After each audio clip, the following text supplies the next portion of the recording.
You still here? I'll come back and get my things after my shift. Yeah, well, you just might find them in the front yard. You want breakfast?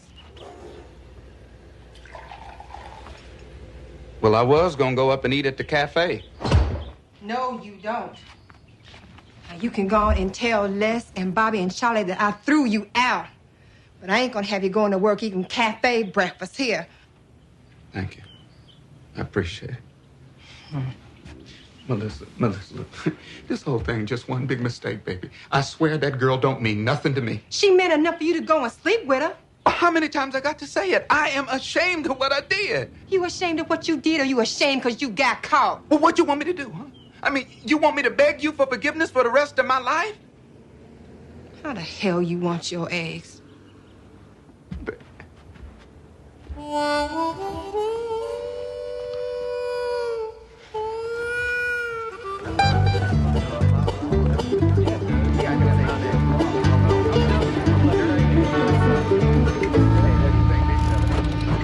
They told me I could have a night shift if I wanted to. That way I'd never have to see another sunrise again. Yeah, unless it's because you late.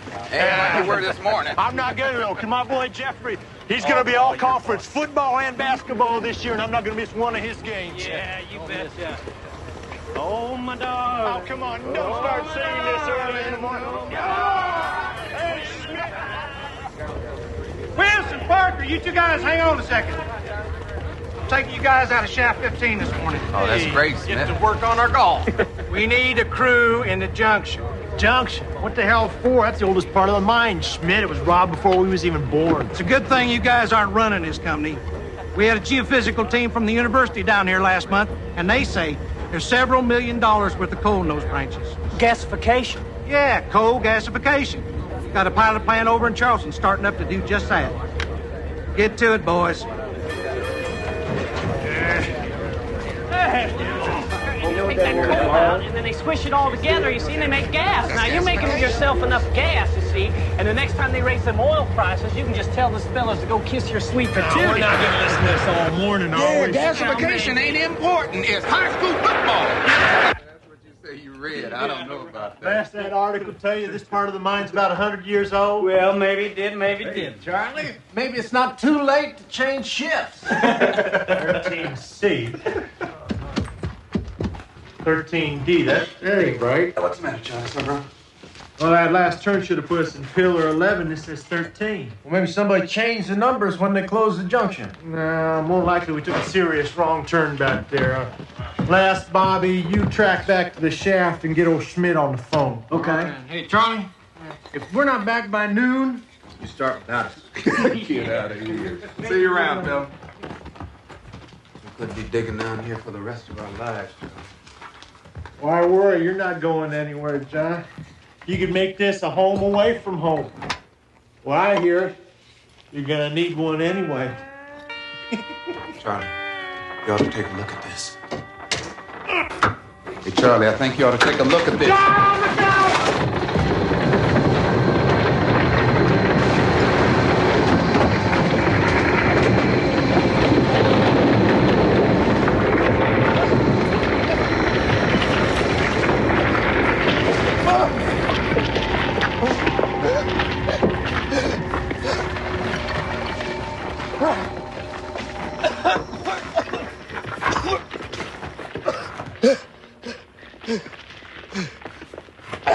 Charlie! Charlie! Charlie! Charlie!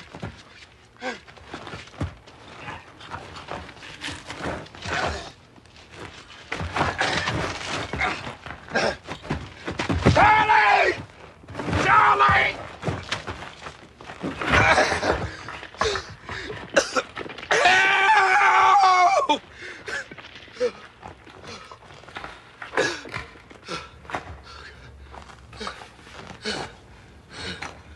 Help! Charlie?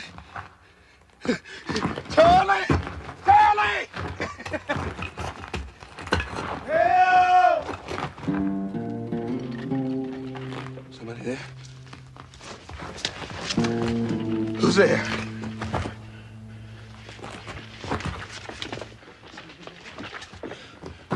Somebody there? Yeah. I can use a hand. Who's there?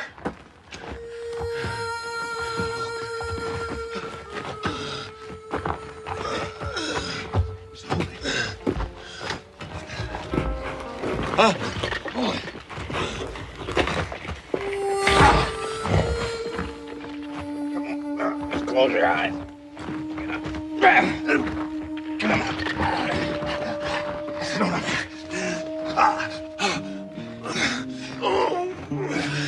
Thanks. No problem, Dave. I like to broke my leg. Here, let me take a look at it. Don't touch me.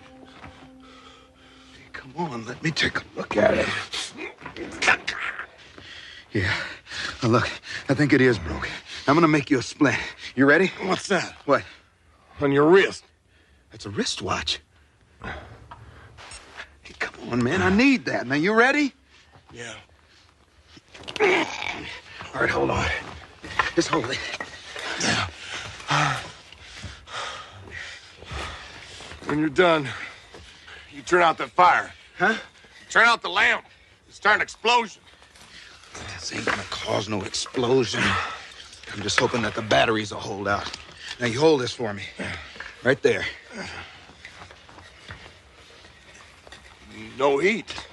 Hey, come on, man. Right there.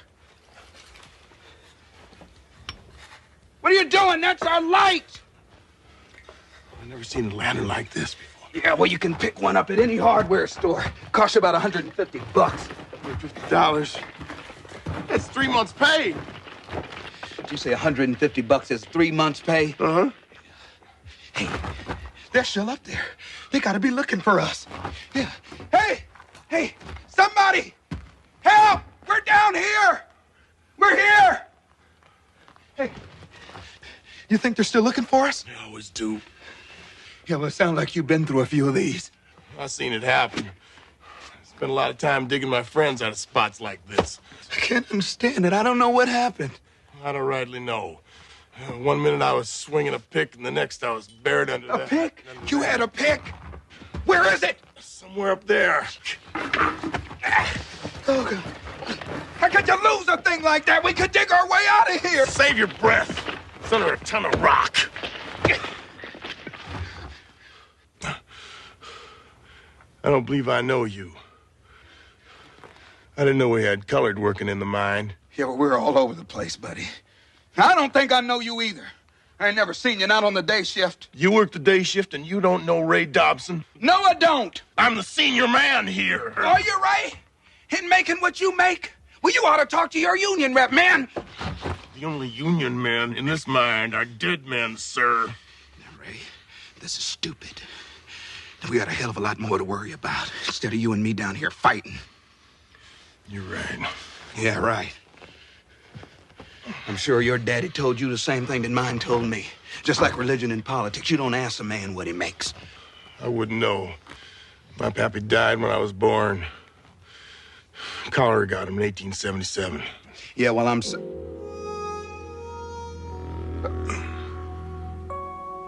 Did you say 1877? I did.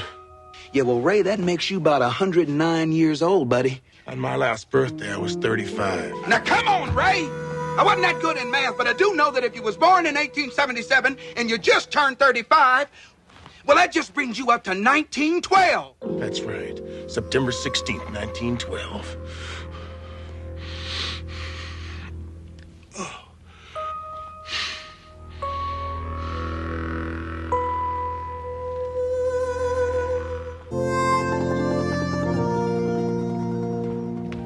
There you are, Dottie. Did we ever get that letter from the school board? Why are you looking at me like that? Reverend Bailey, it is not my place to tell you exactly how to do your job. Oh, come on, Dottie. Why should you be any different? I thought you were going to deliver this letter to Melissa Parker yesterday. Well, I was going to do just that, Dottie, when Mrs. Ritter's husband called about her stroke. I had to spend the rest of the day at the hospital with the poor woman. Oh, I understand. I understand. Dottie, this thing's been sitting here how long? 60-some years? Since 1912. And for all we know, it's just some kind of prank. I mean, no one's ever steamed it open to see what was inside it. I don't believe anyone's ever bothered to tell Melissa Parker it exists. So it's a day late. Reverend Bailey, this letter was entrusted to the church because the instructions would be followed. And besides, until their wedding several years ago, there was no Melissa Parker. I'm duly chastened, Mrs. Clark. Of course, the instructions should be followed. Although I must confess, I see no reason to worry that it was delivered a day late.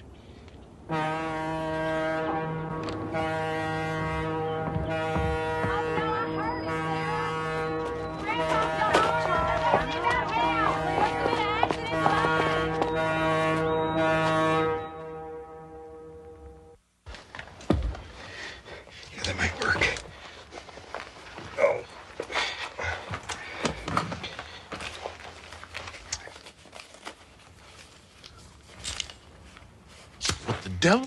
Come on. You're the one that was worried about flames. Now, you just leave that alone.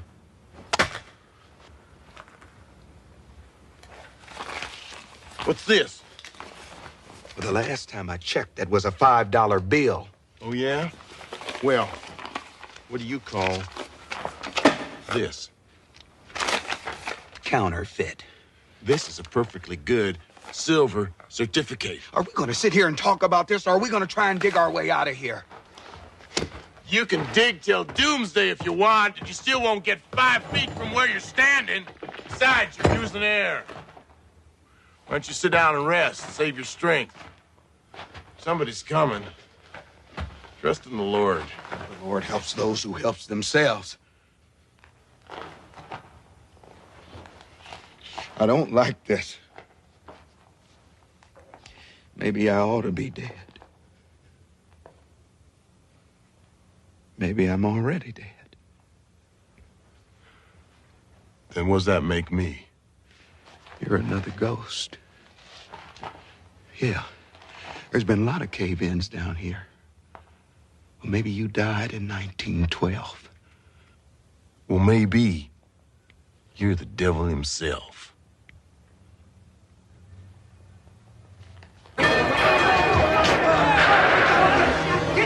D13! We wanted D13! Oxygen D. Tell the people defense we had a whole tunnel collapse. We're trying to get the men out. Keep them out of there so we can get the work done. We'll let them know who's safe as soon as we can. Now move out, boys! We need Charlie. And we need Bobby! Who's with you? Just last. Just me. What about Charlie and the Parker They kid? were way back in the junction when the whole thing came down. Damn it! Watch out! Got you coming through! Hey, you see Johnny down there? Can't you find Parker, too? We're looking to find this one. The whole thing is down. He's out, man. Try to search for one man whose air's running out in 100 square yards of tunnel.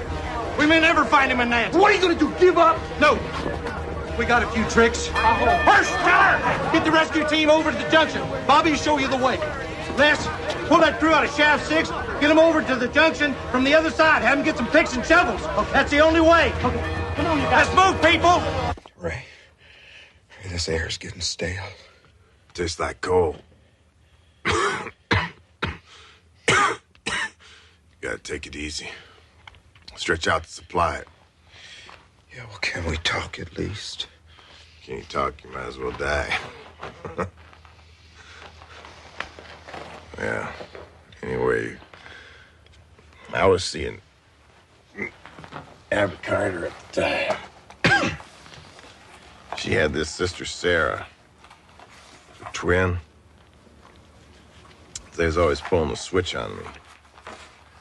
Just so happened they pulled it the very night I was going to propose to Abby. I guess I was so nervous I couldn't tell the difference. I went right ahead and proposed to Sarah, who said yes. Abby was so mad at me she wouldn't talk to me for weeks. Which one is that?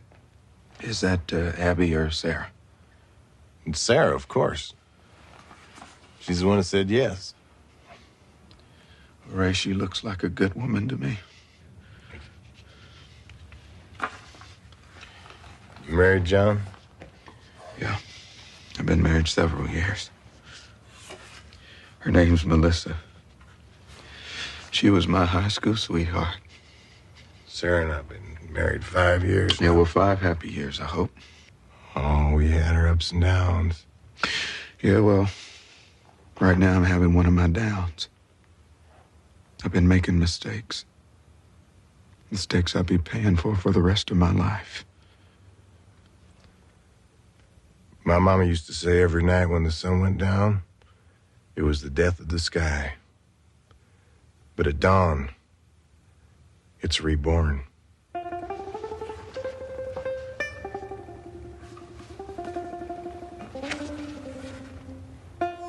She's beautiful. Thank you. There is color in this picture.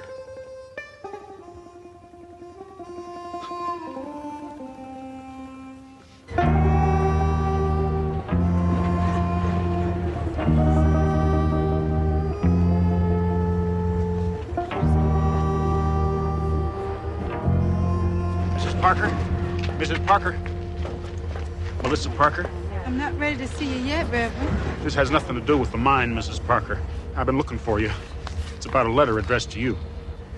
I don't understand. It's old. 74 years old, to be exact. What is this? No one knows. But you're Melissa Parker, as it says. I was supposed to deliver this letter to you yesterday so you could open it. Go ahead.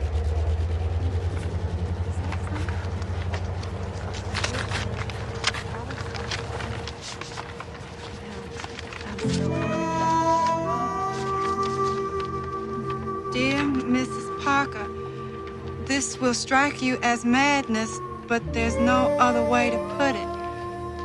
If you are reading this on September 15th, 1986, then you must stop your husband John from going to the Casu mine.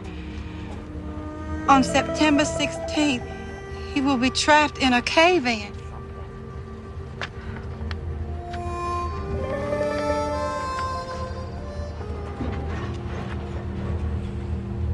I don't want excuses. I want equipment, and I want it here right now. Melissa's on her way in here. She's got the Reverend with her. That guy works fast. What about the vent shafts, Dutch? Can't we check those? Junction's an old dig, Bobby. They didn't drop as many vent shafts as we do now. Yeah. We're just going to have to face facts. Our chances of finding Parker are non-existent. I'm sorry, Please, Melissa. listen to this. John Parker is trapped in a junction in a tunnel opened September 2nd, 1912. Approximately 25 yards north of Pillar 11. Let me see that. Where'd this thing come from? It's been in a safe at my church for some 70 years. Reverend Watts showed it to me when I took over. Good God, Reverend, I can't pull my crews out of Shaft 12 right now. You don't just pick up and move a crew like that on some goofball idea. Parker's dying down there. Do it. Do what the letter says. Melissa, I'm Look, you're the one that sent him down there.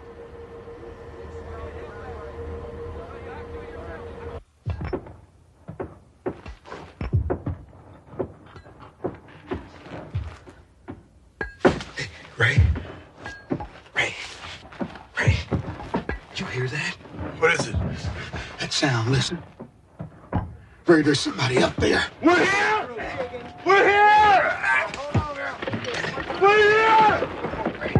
Hey, come on! Keep coming! We're alive! We're here!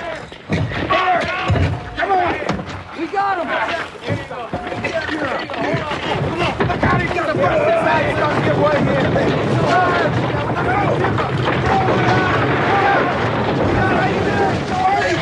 I'm down here!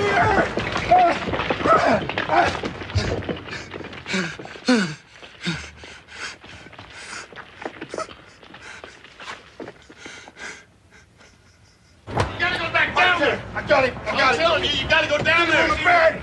He's still down there. Will you listen to me? I'm telling you, he's still down there.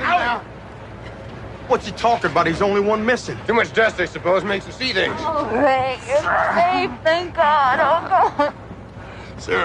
Sarah, this man saved me. His name's John Parker. He didn't know me.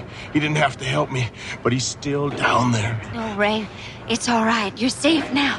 We can go home. I got you back. I can't just leave him down there. Ray, they say that you were the only one down there. Here's a picture of his wife. He told me all about her. Picture's painted. I know this sounds crazy, honey, but this man's from the future. And somewhere, somehow, she's worrying about him just like you worried about me. I gotta help him, honey, even though it may mean interfering with the Lord's plan. Ray, No. Will you get me a pencil and a piece of paper?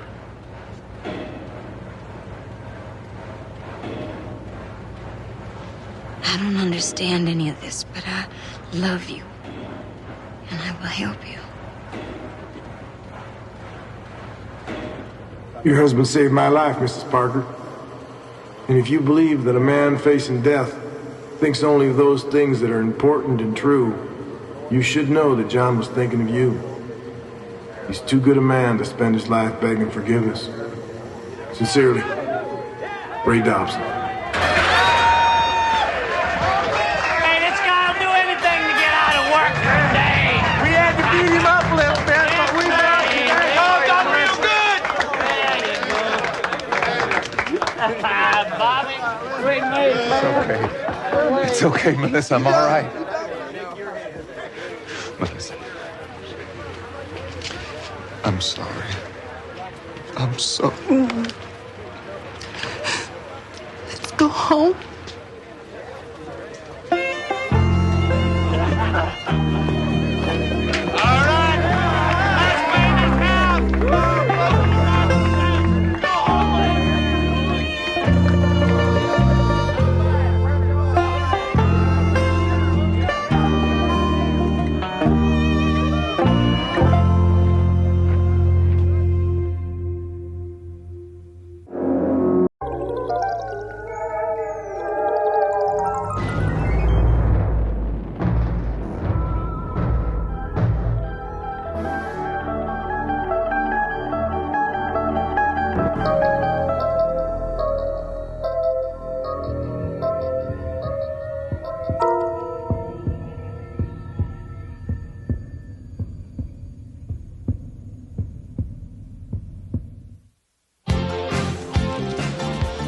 Come on, Dina, you don't gotta go home right now, you know?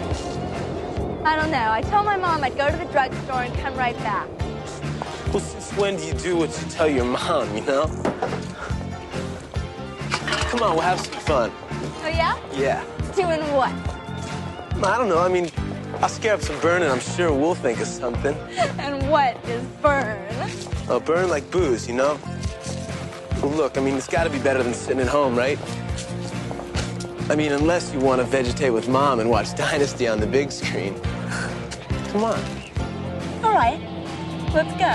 All right.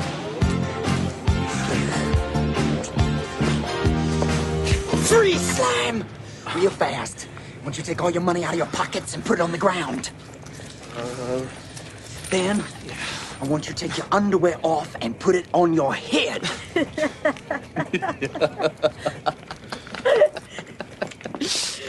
Oh, Lonto, man, you know, man, I swear, I think my little brother would have done it.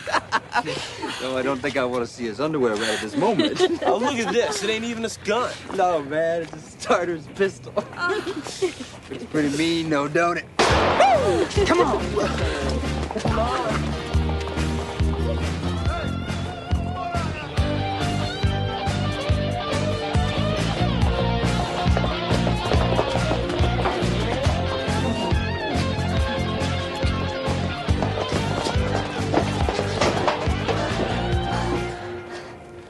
Greg, I want to go home. Oh, no, not yet, man. Something I want to show you.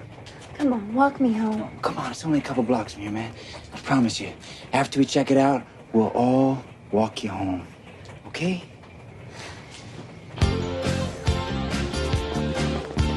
Wait, Old Man Taylor's place?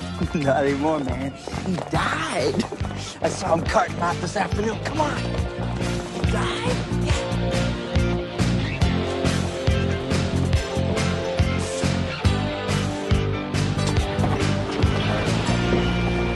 Ambulance guy's back here this afternoon.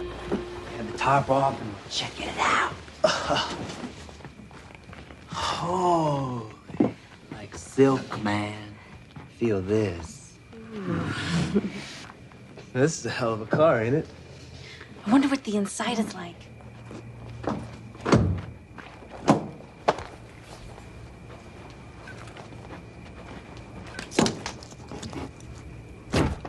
All right.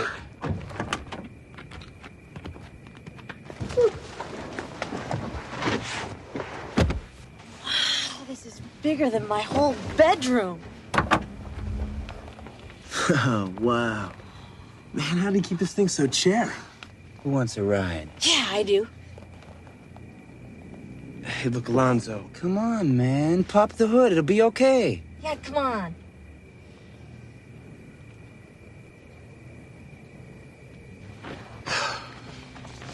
Yeah. Gregory, come on. Gregory, come on. This is crazy.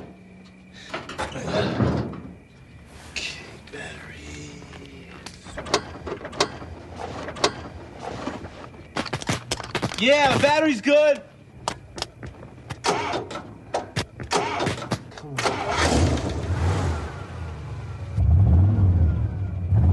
All right.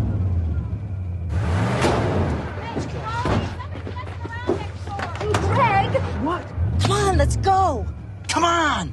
Come on, let's go.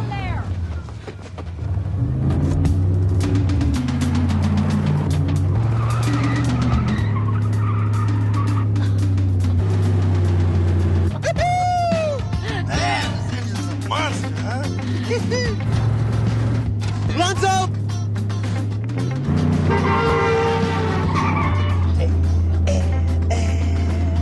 The ultimate life experience.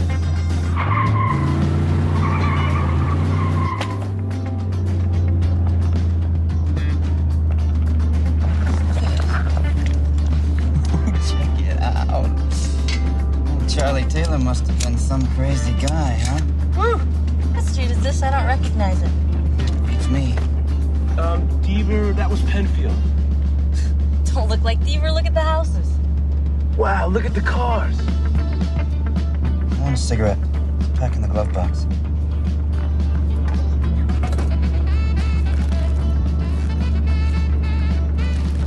Wait a minute. How'd you know this would be in there? Hey, Alonzo, pull over. What? I said pull over, man. There's something really weird going on. No way, man. I ain't done having fun yet. Oh, man. They gotta know this thing's stolen.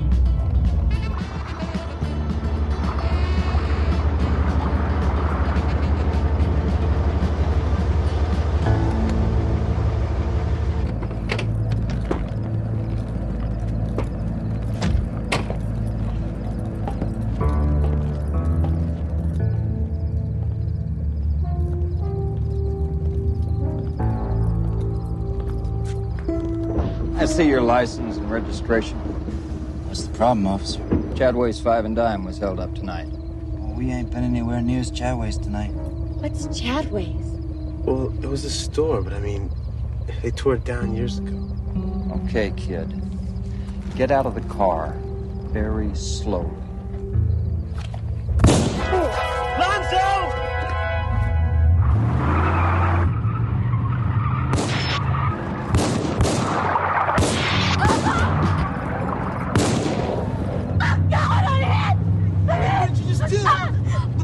You, huh?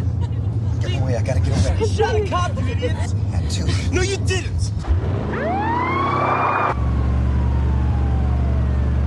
I'm bleeding so bad, I'm gonna die. We gotta do something. Man, Alonzo, turn around. We gotta get her to a hospital. Crazy, I ain't going back. We gotta do something. She's bleeding really bad. She's gonna die if we don't stop.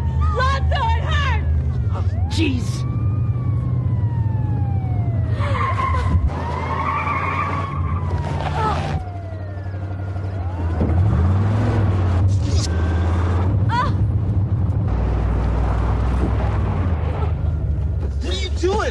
We can't just let her go. Come on, man. I gotta get the door open. What is wrong with you? This ain't like you, man.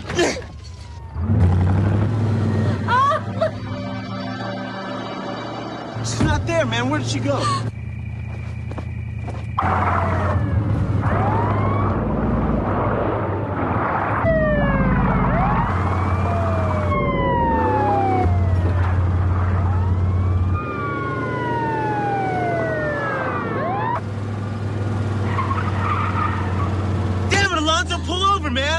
come on, something weird's going on. I can lose him, I can lose him.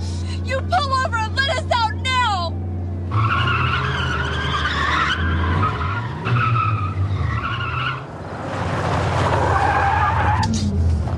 Why don't you get out? Come on! Hey, why don't you give it up, huh? Oh, man, I can make it out of this. Hey, we don't know what this is. Greg, come on! Get out!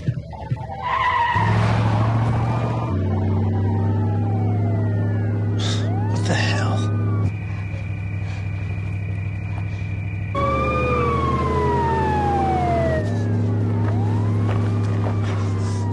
Lance, please, man, come on, give it up, huh?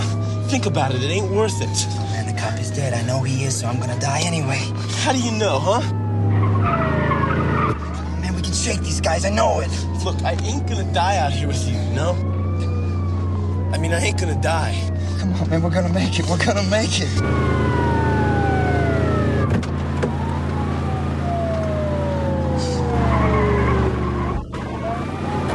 All right, that means there's one more kid in there. Everybody, yeah, to the doors.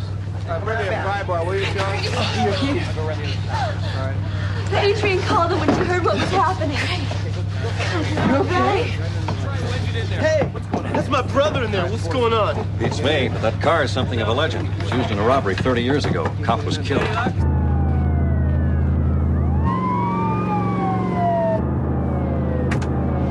got it! Hey, out of the way, kid. Hang on to me, I'm going in. Ready? Now!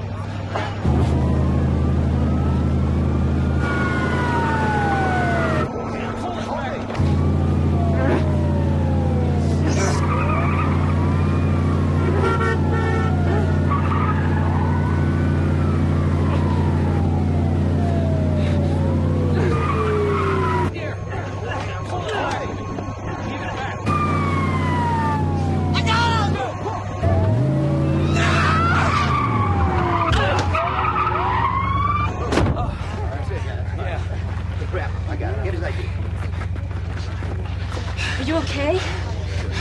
It's over. I killed a cop. I killed a cop with that gun, I swear. You didn't kill anybody with this gun, kid. Last time it was fired, you probably weren't even born.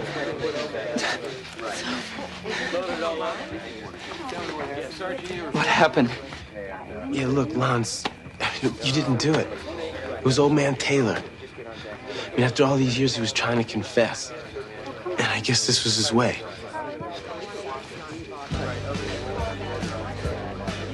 It's all right.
Harry, Jason has to change. We're leaving.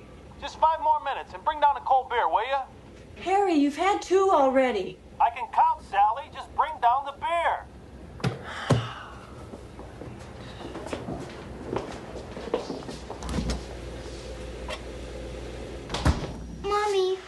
Daddy spend so much time down there? I don't want you to worry about it, okay?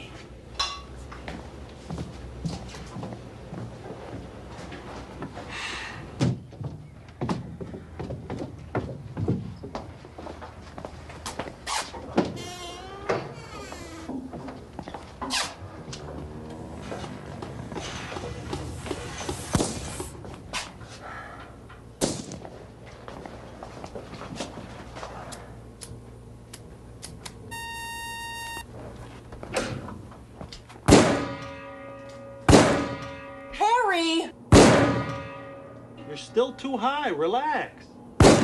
Jason has to leave. Better, much better. My sister's expecting us before dinner, and it's a 2-hour drive.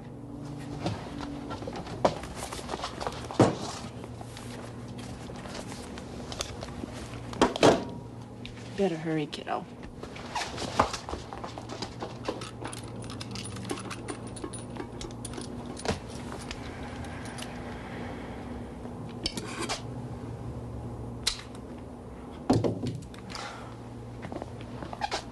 Don't you think he's a little young, Harry? The earlier they start, the better. I want everybody in his family to learn how to protect himself.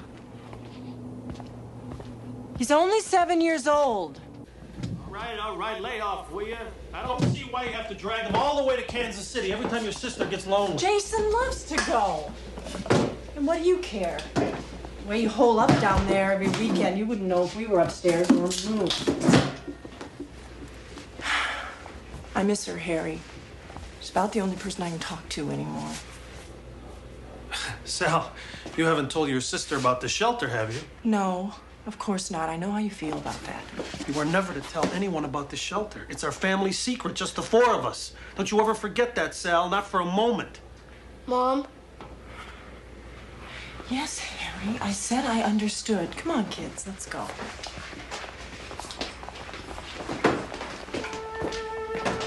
They coming by with the receipts later? He said around 6:30. Why don't you take him hunting this weekend like you used to? Yeah, I just might at that. Bye, Daddy. Yeah. Jason, don't let your cousin push you around.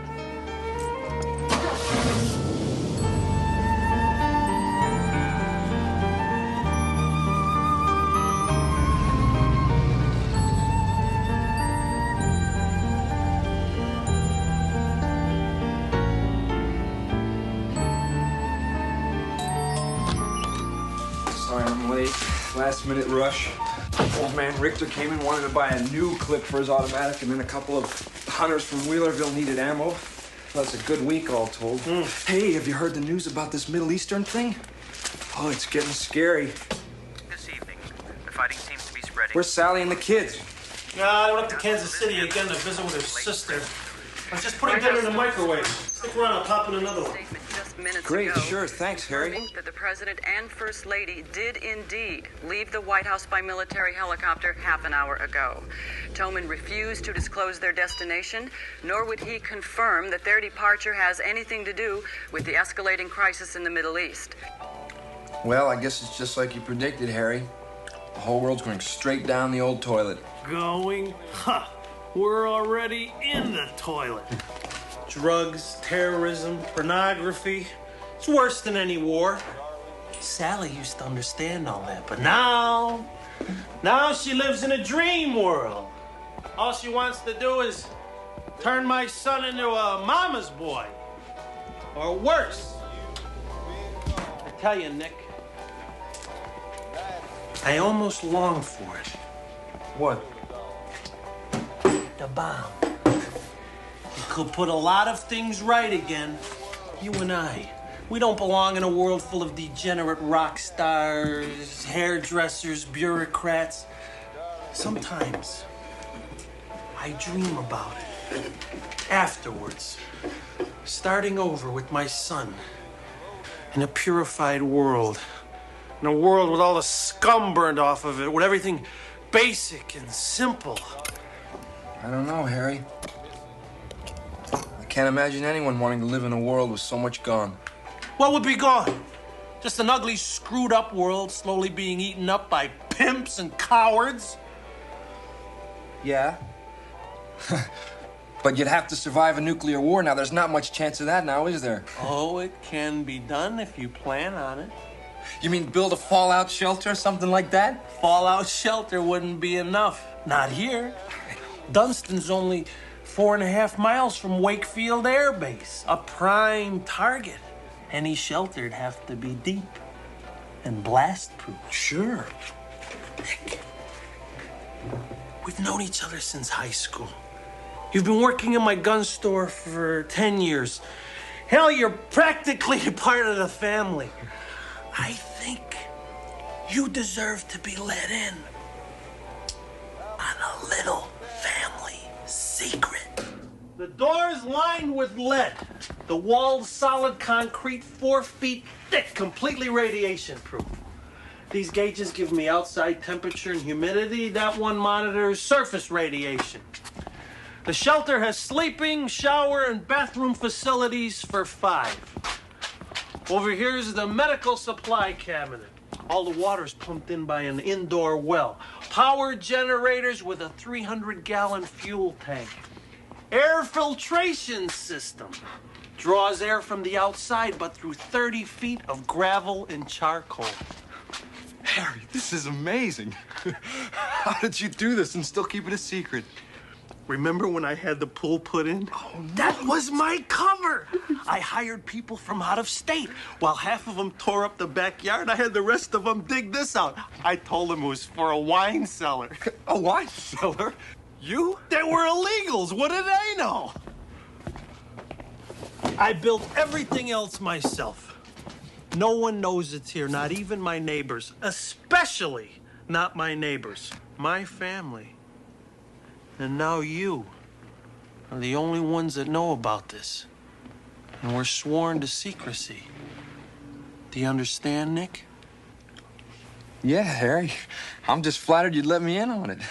There's food and water here for 5 months, and, well, if something happens and there's time, you're welcome to join us here in the shelter. Thanks, Harry.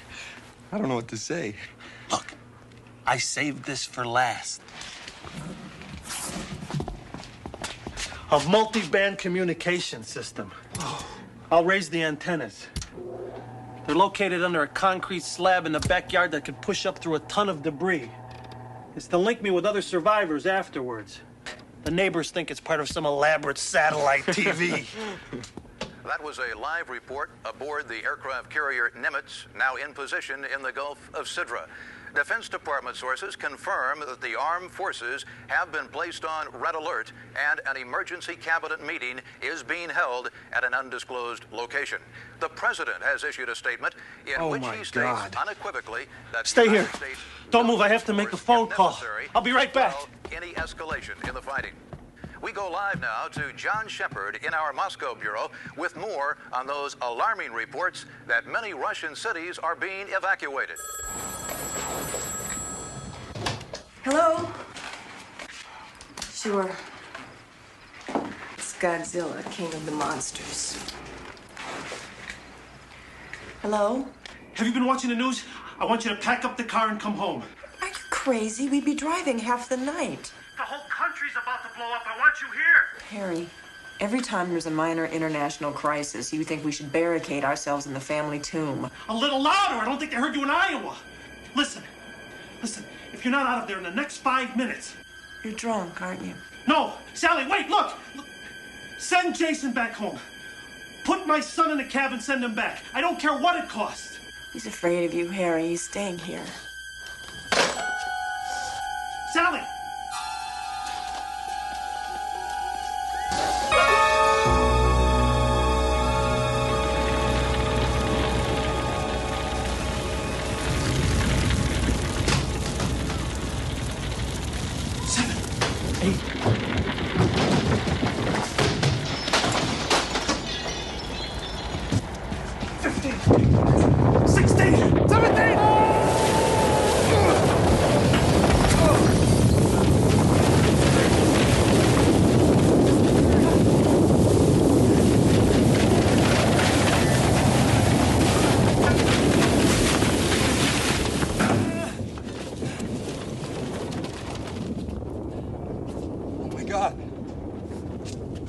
It's happened.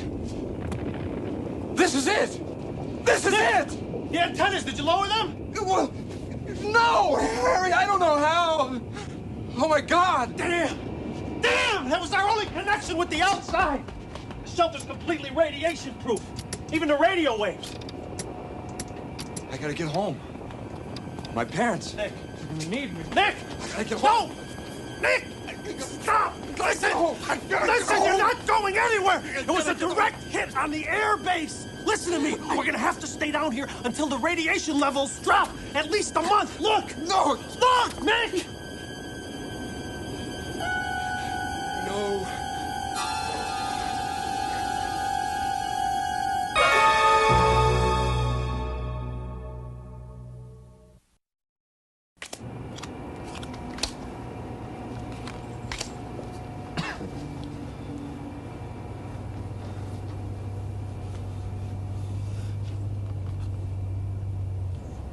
Hey, Harry. There's someone up there. Someone's coming to rescue us. Don't be ridiculous. Look at the radiation level outside. It's the walking dead up there. Survivors looking for food and water. You better pray that they don't find us. And I'm ready for them if they do.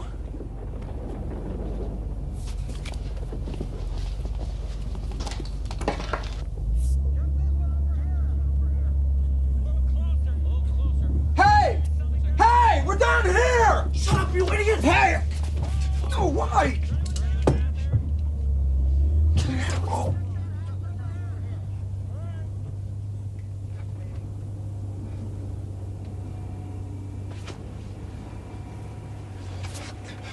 What the heck did you do that for, Harry? They could have saved us. They could have been anybody. They were scavengers, not rescuers. If you'd have let them know we were here, they would have busted that door down and taken our food and killed us. And we would have had to kill them. Don't you understand anything, damn it? Don't you understand anything?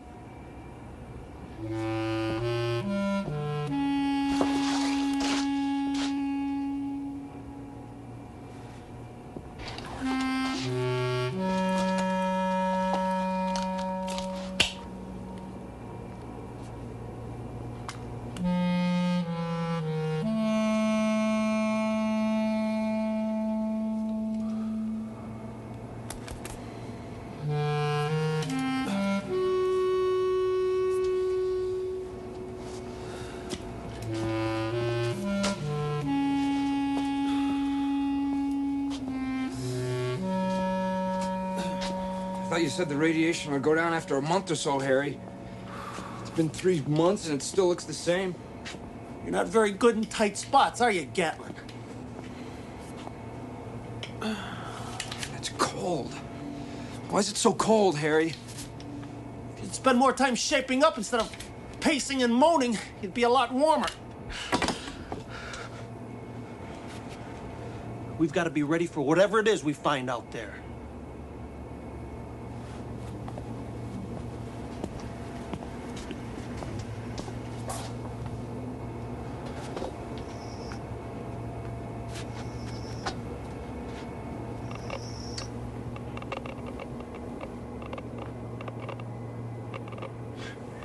"10 months and the radiation is just as high. Man, they must have really cut loose up there. Kansas City, Topeka, LA, Paris, Moscow, all gone. No wonder we don't hear any more noises. Must be like trying to live in a microwave oven. Your parents, my son, all dead. In a war like this, they didn't have a chance." You know, Harry, deep down inside, I don't even think you give a damn. You love all this. Gatland, you haven't got the guts or will to survive. I'm sorry I didn't realize that before I asked you in. What the hell is the point of surviving in a dead world? A better world, you'll see. I doubt it. You come to hate everything eventually, Harry. I don't even know why I'm trying to stay alive. That's simple. You're afraid to die. You've always been afraid of everything. I should have known better. For years, I gave you work. I took you on hunting trips. I tried to make a man out of you. It's not possible. You're right. You're right. And now all I have to do is to find the guts to choose how I want to die and who I want to die with. You're not doing anything. You're hysterical, Gatland. And I've had as much of your whining as I can take.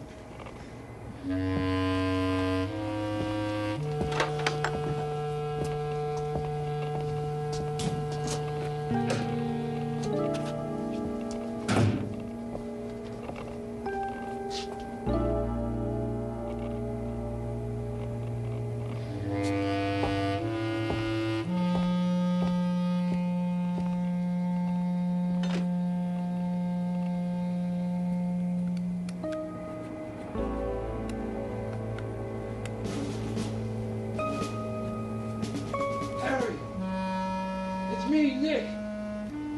I can't open the door. What's the code, Harry? Let me in, please. Harry! Let me in! Nick! Can you see anything moving? God, Harry. It's horrible. There's no daylight anymore. It's freezing. There's nothing but mountains of garbage. The whole town is gone. I've been crawling around for hours waiting for the sunlight, and it never comes. The air smells like burnt plastic. I feel sick, Harry. Let me in. I can't. You're contaminated. If I let you in, you'd only kill us both. I'm sorry, Nick. It was your decision. No! I didn't mean it, Harry! So help me God, please! If you let me in, I'll be fine! Please, Harry! Please let me in! Harry, let me in! Let me in! Let me in! Harry! Please!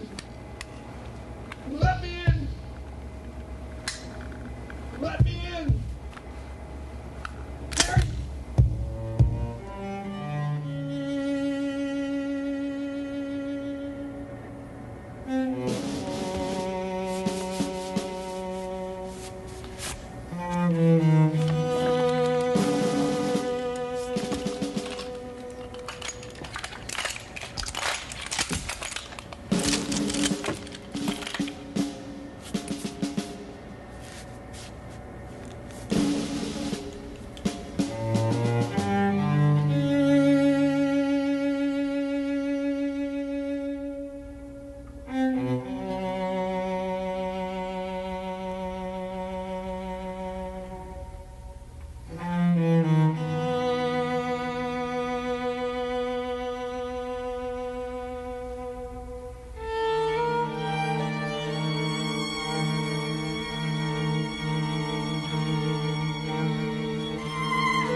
It's been a year since the tragic accident at Wakefield Air Base.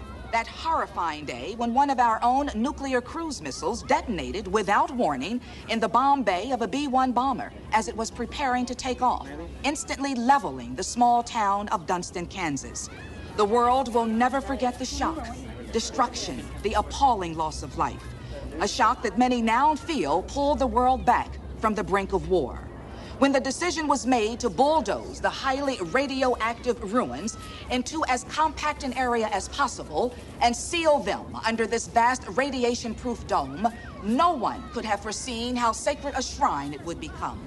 For the Peace Dome, as many call it today, has become the world's most powerful and enduring monument to the utter folly of war. Each month, hundreds of thousands of visitors come from all across the country and from around the world to get a first-hand glimpse.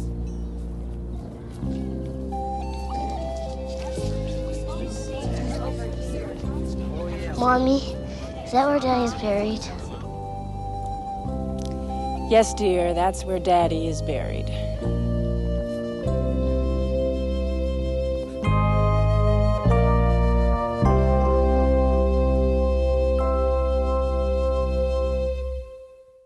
Something greater, something truly magnificent. He was the caretaker and the world was his life. He was the one who kept it going. And he would never, ever stop. He was the doctor of the world, and he was ready for whatever the day would bring.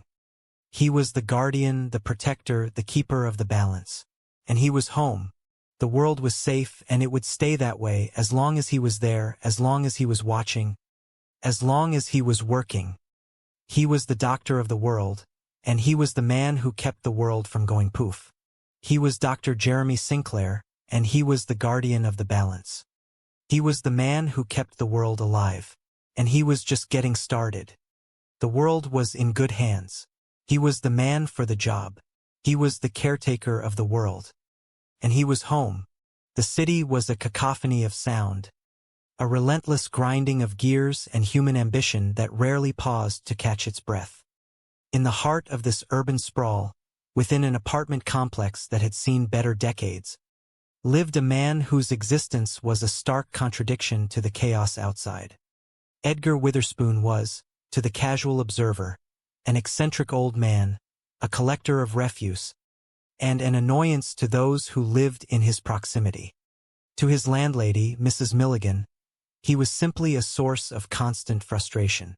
"He is crazy," she would say to anyone who would listen. "That is what he is. A madman. A genuine wacko. Uncle Edgar is always looking for things." He did not look for treasures of gold or silver. He looked for things like 3 paper clips or a chrome coat hanger.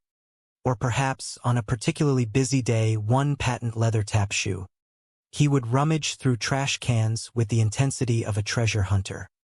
He would travel to the farthest garbage dumps in search of his mysterious components. He was always bothering the other tenants, asking them for items that seemed utterly useless to any rational mind. One day it was bicycle spokes. The next day it was baseball cards. And who did the tenants complain to when the hallways were cluttered or the noise of his searching became too much? It was yours truly. Edgar would not let anybody into his apartment. Not even his own niece, who worried deeply about his well-being. All that junk he was collecting, it was a fire trap. He could hurt himself, or worse, he could hurt the other people in the building. Namely me, Mrs. Milligan lamented to the doctor. "He needs your help," she insisted. Yesterday he wanted a yo-yo, by 6 o'clock in the evening. And last week he requested pieces of broken dolls. Heads, arms, and legs. "Please do something, doctor. Please, for his sake and ours, of course." Dr. Jeremy Sinclair sighed, leaning back in his chair. He had heard many complaints in his time, but the case of Edgar Witherspoon was beginning to stand out for its sheer, bewildering persistence. Mrs. Milligan continued her tirade, her voice rising with each detail. "His bell does not work. I think he has disconnected it down there in the basement." "Oh, thank you," Mrs. Milligan said, though she sounded more exhausted than grateful. "Thanks anyway, Mr. Pilchick," she muttered to another tenant passing by. "But I have already found a brass thimble." "You are not Mr. Pilchick," the doctor noted, rising from his chair. "I am Dr. Jeremy Sinclair. May I talk to you, Mr. Pilchick?" "Some other time, perhaps," the man replied, hurrying past. "I have to look for a doll head." One old man, living in a private world of irrational urgencies. For Dr. Jeremy Sinclair, it was an all-too-common sight in his medical practice. People often sought refuge in strange behaviors when the world became too large and too frightening to manage. But Edgar Witherspoon was a most uncommon old man. He possessed a secret that reached out to the four corners of the earth. A secret that the good doctor was about to discover, though he did not know it yet. Dr. Sinclair arrived at the apartment of Edgar Witherspoon with the firm intention of setting things right. He knocked on the door, but it was already slightly ajar. He stepped inside and found the old man surrounded by an impossible array of items. "Your niece," the doctor began, trying to keep his tone gentle. "She worries about you. She is a very nice woman, so tell her not to worry." Edgar did not look up from the work table. "See, a simple solution. Thanks for coming. It has been a pleasure meeting you." Dr. Sinclair paused. "But I have to get on with my work," Edgar added, his hands moving with precise, practiced motions. "Your work? I bet you would like to know what it is, would you not?" Edgar asked, a faint smile on his face. "Yes," the doctor admitted. "Wrong answer," Edgar chuckled. "You see a doll head here anywhere? You mean like that?" The doctor pointed to a shelf. "Ah, too big. Also brunette. I need blonde, and I need it in 5 minutes." "And what for?" the doctor asked, unable to hide his confusion. "You want Santa Barbara to fall into the ocean? Then stand aside, sir. Stand aside." Edgar scrambled, his movements surprisingly agile for his age. He placed the blonde doll head onto a complicated contraption made of wire, wood, and bits of metal. "Woohoo! Just in the nick of time. No time to lose." "Mr. Witherspoon," the doctor tried to interject. "I am sorry," Edgar said, stopping for a brief moment. "I should not be rude. You have come all this way to see me. May I come in? And it was so nice. A pleasure meeting you. Tell my niece hello. Now, if you will excuse me, I have to stop the shaking in Santa Barbara." "Mr. Witherspoon," the doctor persisted. "On your way out, could you dump this?" Edgar handed him a small pile of refuse. "Good afternoon, doctor." The doctor left, feeling more confused than when he arrived. Outside, he encountered the niece. "Did you see Uncle Edgar?" she asked anxiously. "Yes, this morning," the doctor replied. "Well?" She waited for a diagnosis. The doctor stammered, could not exactly call it a long conversation, but long enough to realize that he is. "Absolutely," she agreed. "On the other hand, Mr. Witherspoon appears happy and harmless," the doctor mused. "Harmless?" She was shocked. "He pesters strangers on the street. He runs after garbage trucks. That is far from harmless. Somebody saw him take a baby bottle out of its carriage. I am afraid he will get arrested next time. Doctor, I will sign anything. Cooperate in any way I can." "All right, maybe I will have another chat with him," the doctor agreed. "A longer one. See if He stopped, his brow furrowing. "Did you hear that?" "What?" she asked. There was something about a sorry, it was nothing. "I do not know what I was thinking. I will call you as soon as I can." The doctor returned a few days later, determined to get answers. Activity could be a problem, he muttered to himself, thinking of the previous conversation. Acid rain is affecting the northern lakes even more than scientists admit. "Mr. Witherspoon," he called out. "Go away," came the muffled voice from inside. "I am not home. It is Dr. Sinclair. I was here last week. You remember?" "Sorry, I was not home last week either," Edgar replied. "Mr. Witherspoon, I could legally force you to open this door to me. Is that what you want?" "You are a curious one," Edgar said, opening the door just a crack. "Odd, you mean?" "I mean nosy. I am paid to be nosy. Curious, I mean. Really? Do you not think that is odd? Most people are curious for nothing. That is very nice for you. Are the hours good?" "Mr. Witherspoon, why do you collect doll heads, shoes, paper clips?" I cannot afford Rembrandts, Edgar said plainly. What? Oh no. Oh no. As usual, it has been lovely. Please do not call again. I may have to. The next time it might not be so lovely, you understand what I mean, Mr. Witherspoon. Wouldn't you rather invite me in of your own free will? You must. You must. Be very, very careful where you walk, Edgar warned as he finally opened the door. How is it, Cloushade? Edgar asked of the air. It is very interesting, Mr. Witherspoon. A voice seemed to respond, though the doctor saw no one. What is it? The doctor asked, stepping inside and looking at the bizarre machine. This? Yes. This is the only thing that keeps the world from going poof. Now, let me understand you clearly, Mr. Witherspoon, the doctor said, trying to maintain his professional composure. You say that this is what keeps the world from going poof. And it is not easy. Most things are nearly impossible to find. Where would you look for a skate key? Oh, I cannot imagine, the doctor said. I found one, though. You think that is crazy?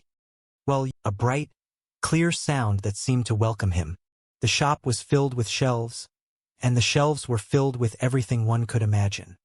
There were old books, antique tools, strange toys, and 1,000 other things that seemed to have been waiting for someone to find them. He looked around, his heart beating with anticipation. He knew that somewhere in this place, there was something he needed. He didn't know what it was yet, but he knew he would find it.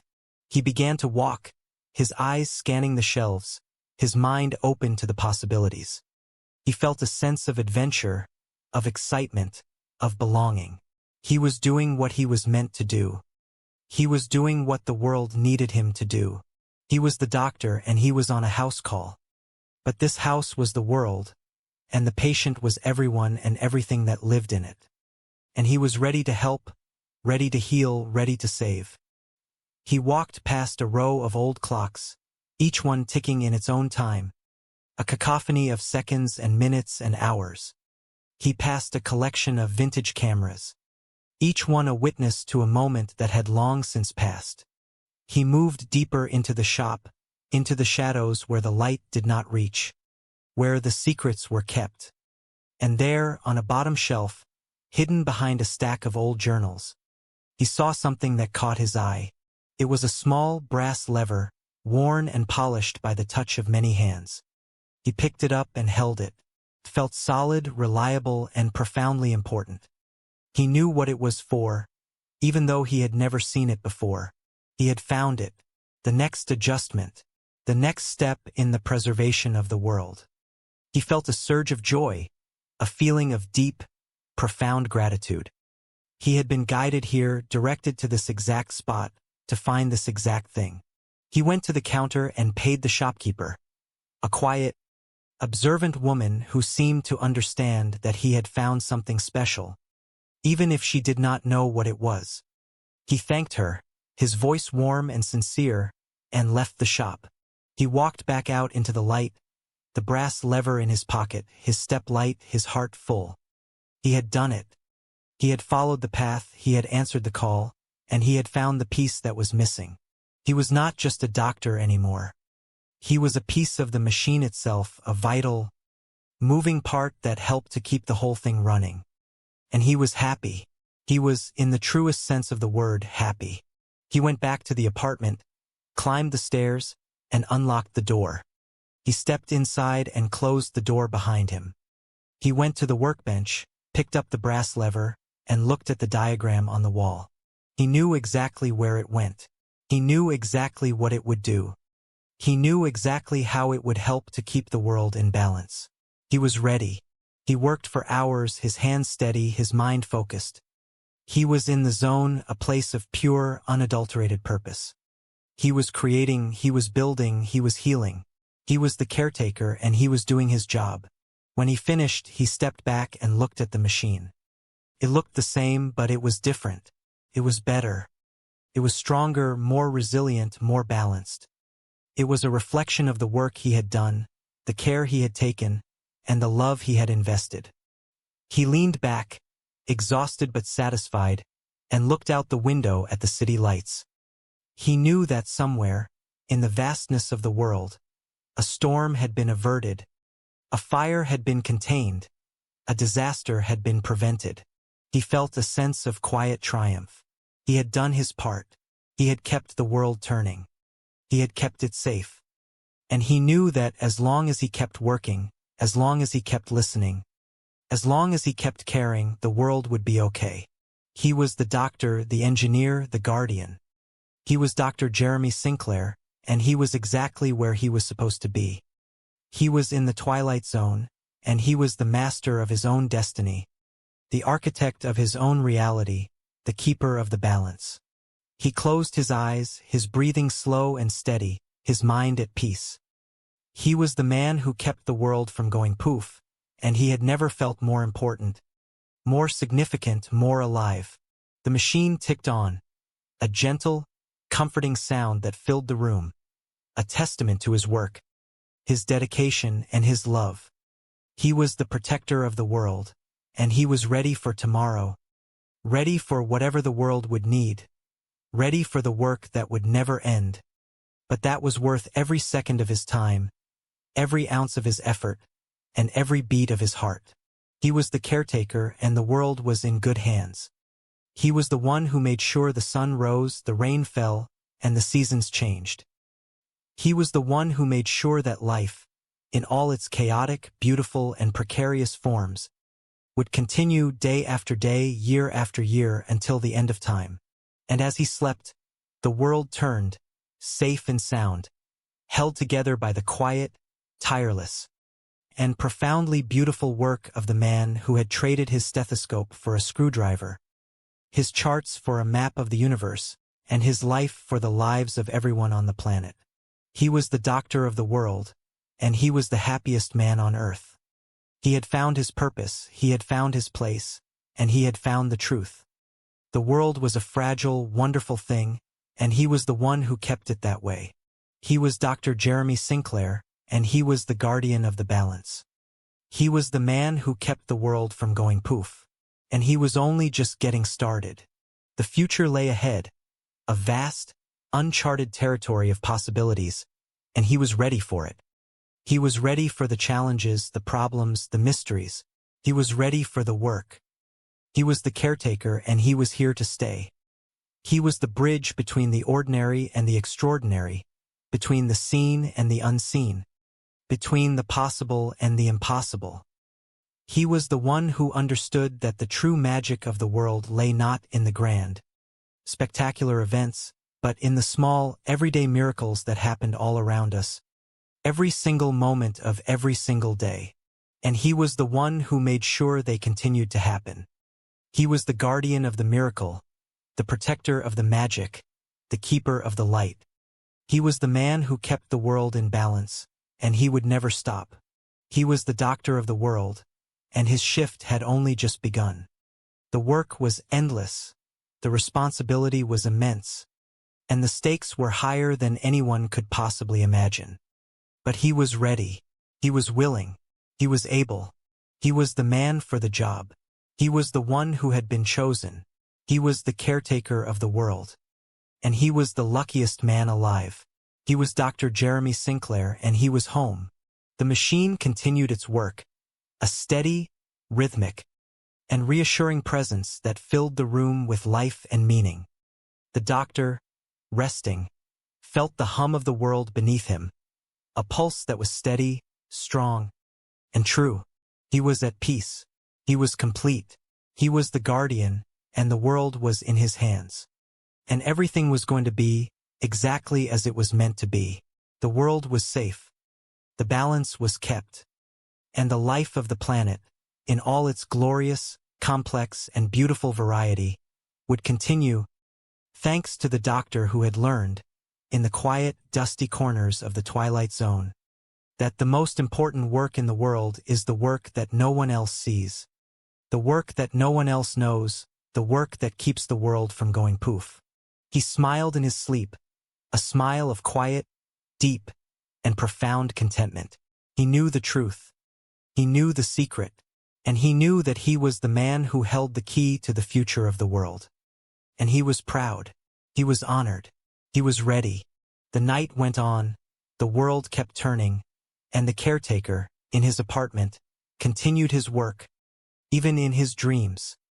He was the man who kept the world alive, the man who kept the balance, the man who kept the light burning in the dark. And as the sun began to rise, casting its first light over the city, he woke up, ready for another day, ready for another challenge, ready for another miracle.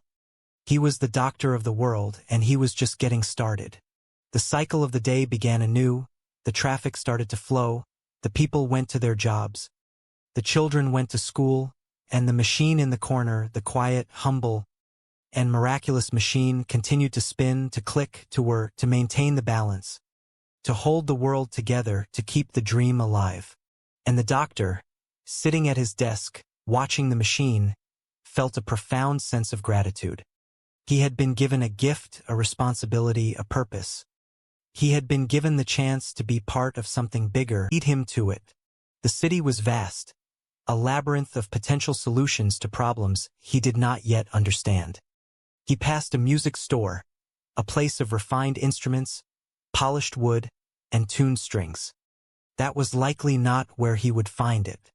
He needed something older, something discarded, something that had lived a life before it was called upon to save the world. He kept walking, his senses heightened, his mind open. He found himself in an alleyway, a place of shadows and forgotten things. He saw a pile of discarded items, a remnant of someone else's life, cast aside for the new and the shiny. He rummaged through it, his hands moving with the same grace and determination he had seen in Edgar. He moved aside a stack of old newspapers, a rusted kettle, and a broken chair. And there, buried beneath a layer of dust and time, he saw it, a tambourine. It was worn, its skin slightly cracked, its jingles tarnished, but it was perfect. He picked it up, feeling the weight of it in his hands.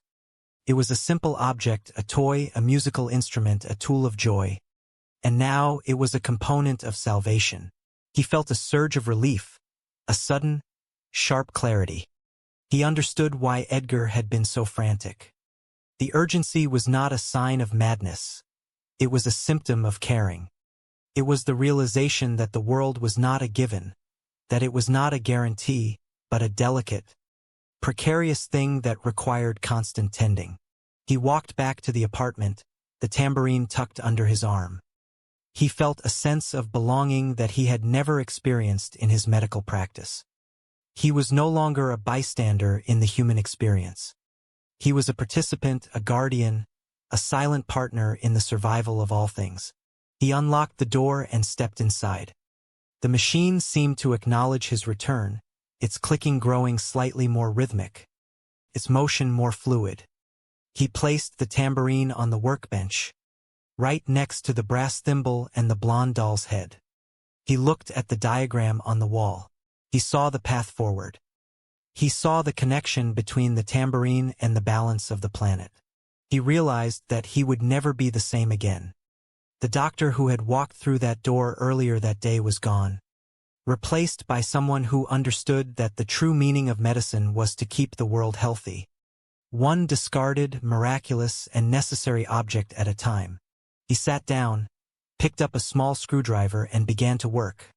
He moved with precision, with care, and with love.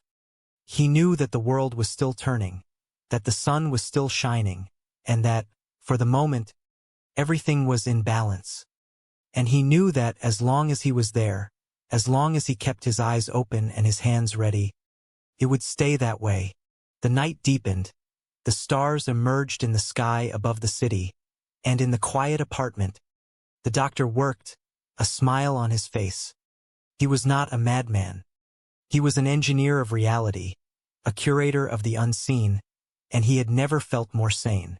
He finished the adjustment, his heart light. He leaned back in his chair and looked at the collection of items. Each one was a story, each one was a life, and each one was a vital part of the whole. He was the protector of the mundane, the guardian of the overlooked. He was the man who kept the world from going poof. He turned off the lamp, but the room was not dark.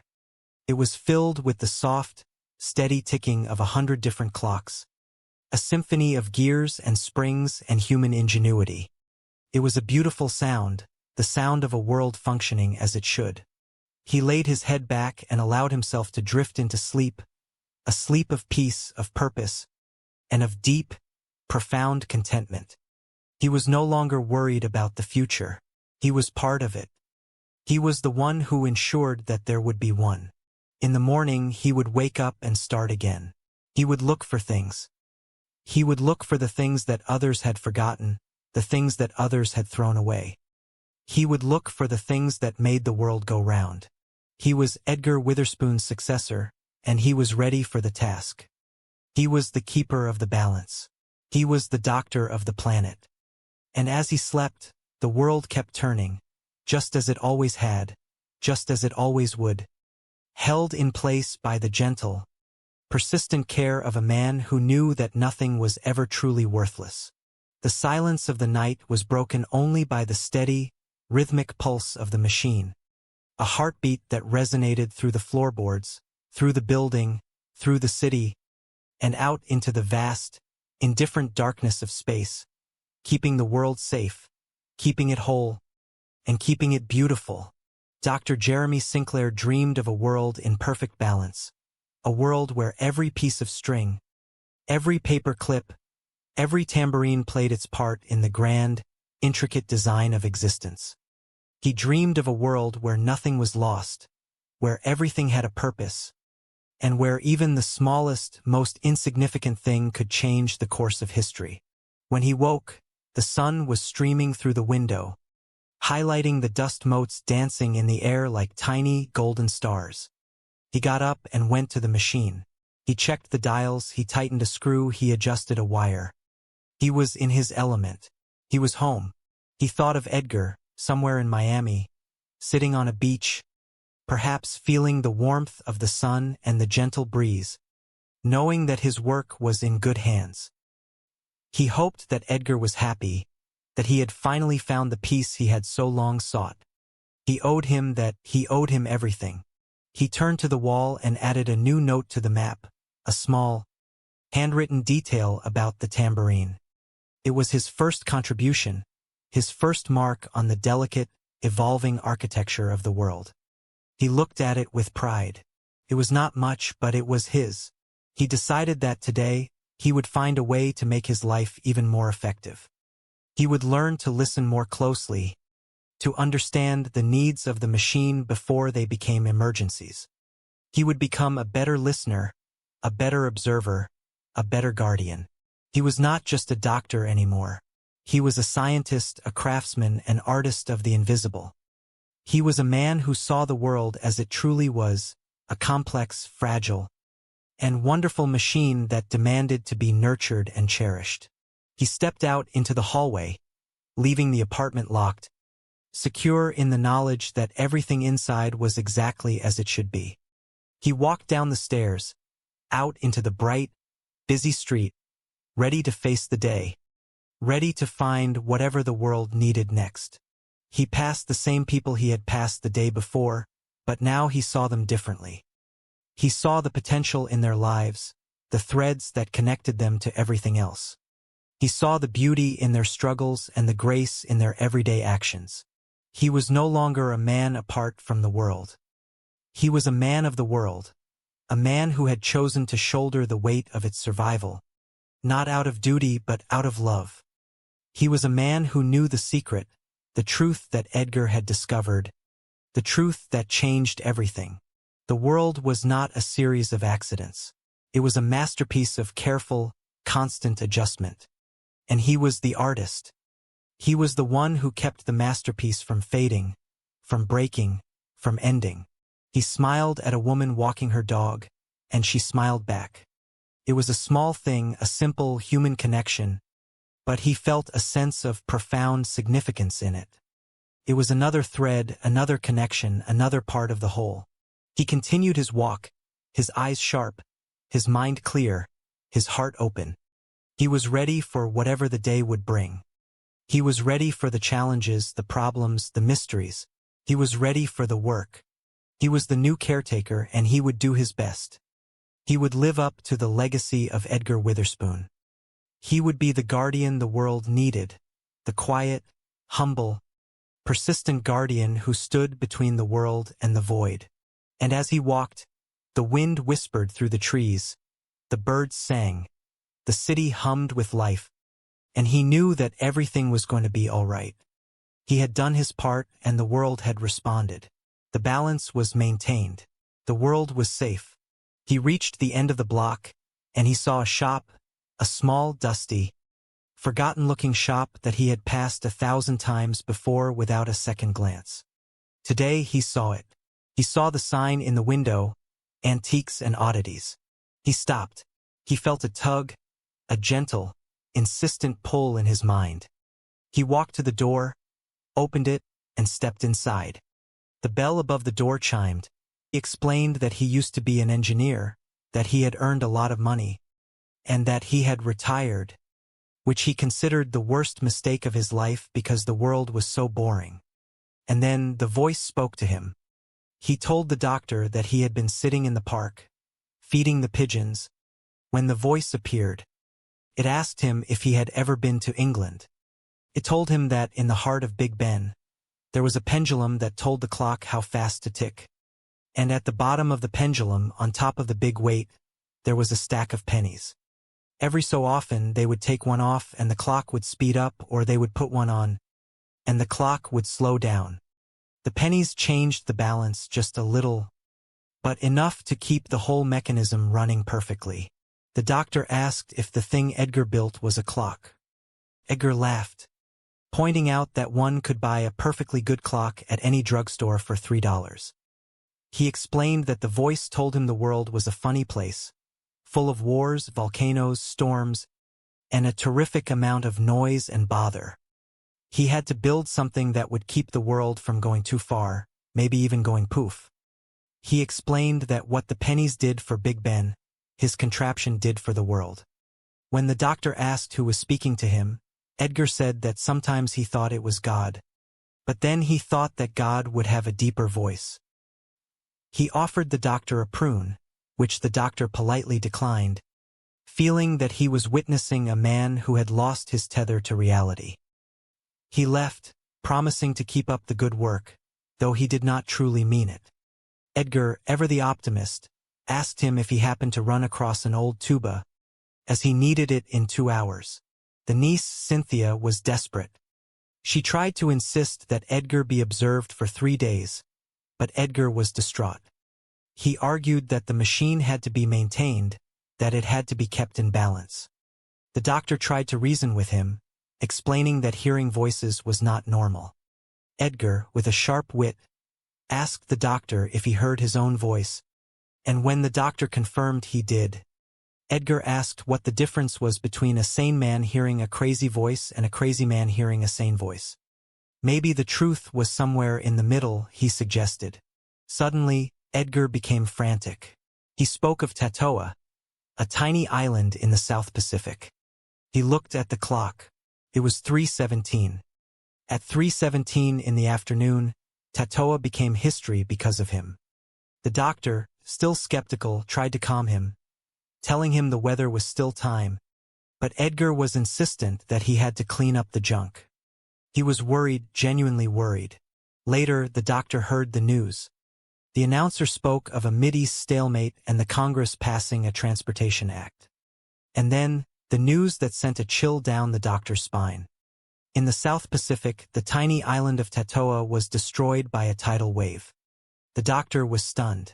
He asked the radio station for details, and they confirmed the time. It was 3:17. The doctor returned to the apartment, his entire worldview shifting. He told his assistant, Miss Walker, that Tatoa was destroyed at 3:17 that afternoon. He realized that the doctor was not dealing with a madman, but with someone who possessed a terrifying and beautiful responsibility. Santa Barbara had been hit by an earthquake last week, and Edgar had predicted it. He had to get Mr. Witherspoon released immediately.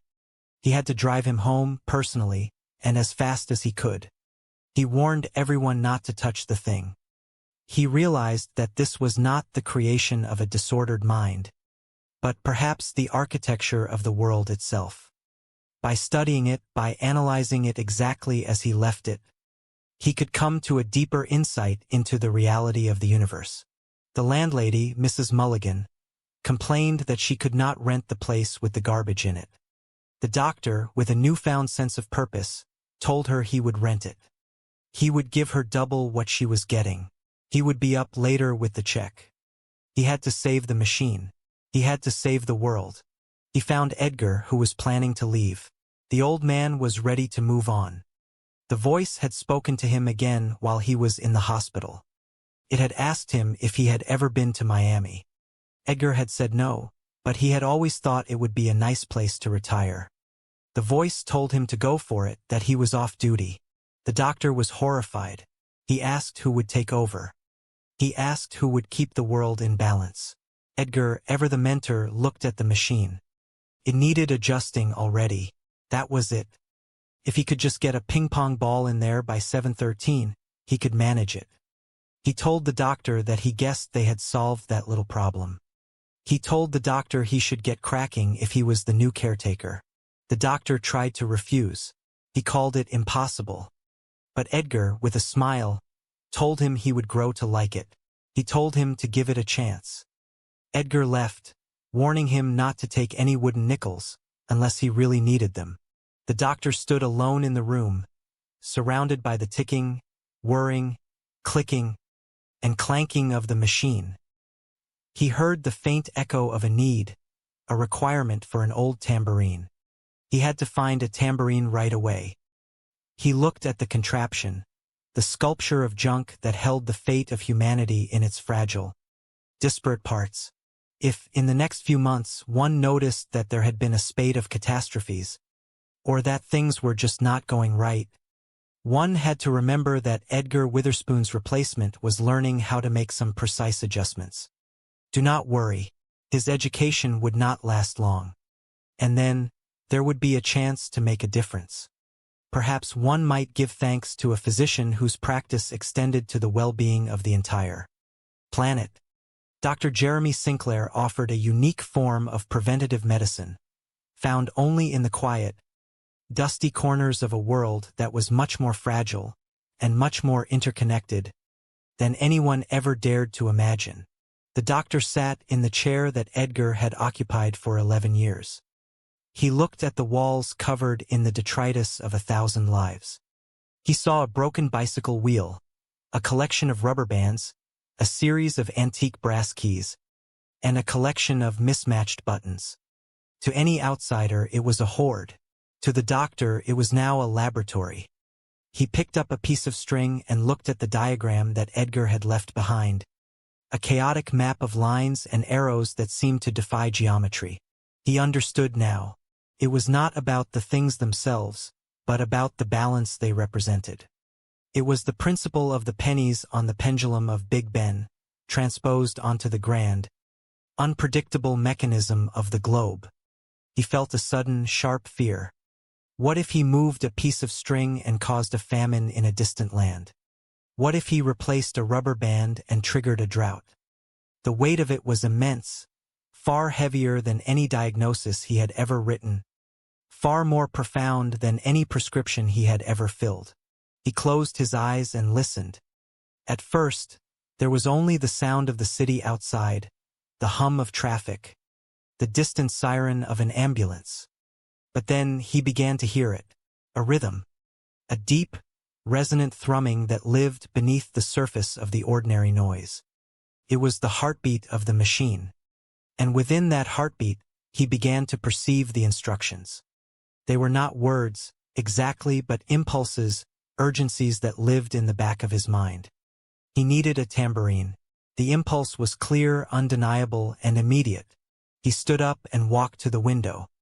The sunset was painting the sky in shades of orange and violet.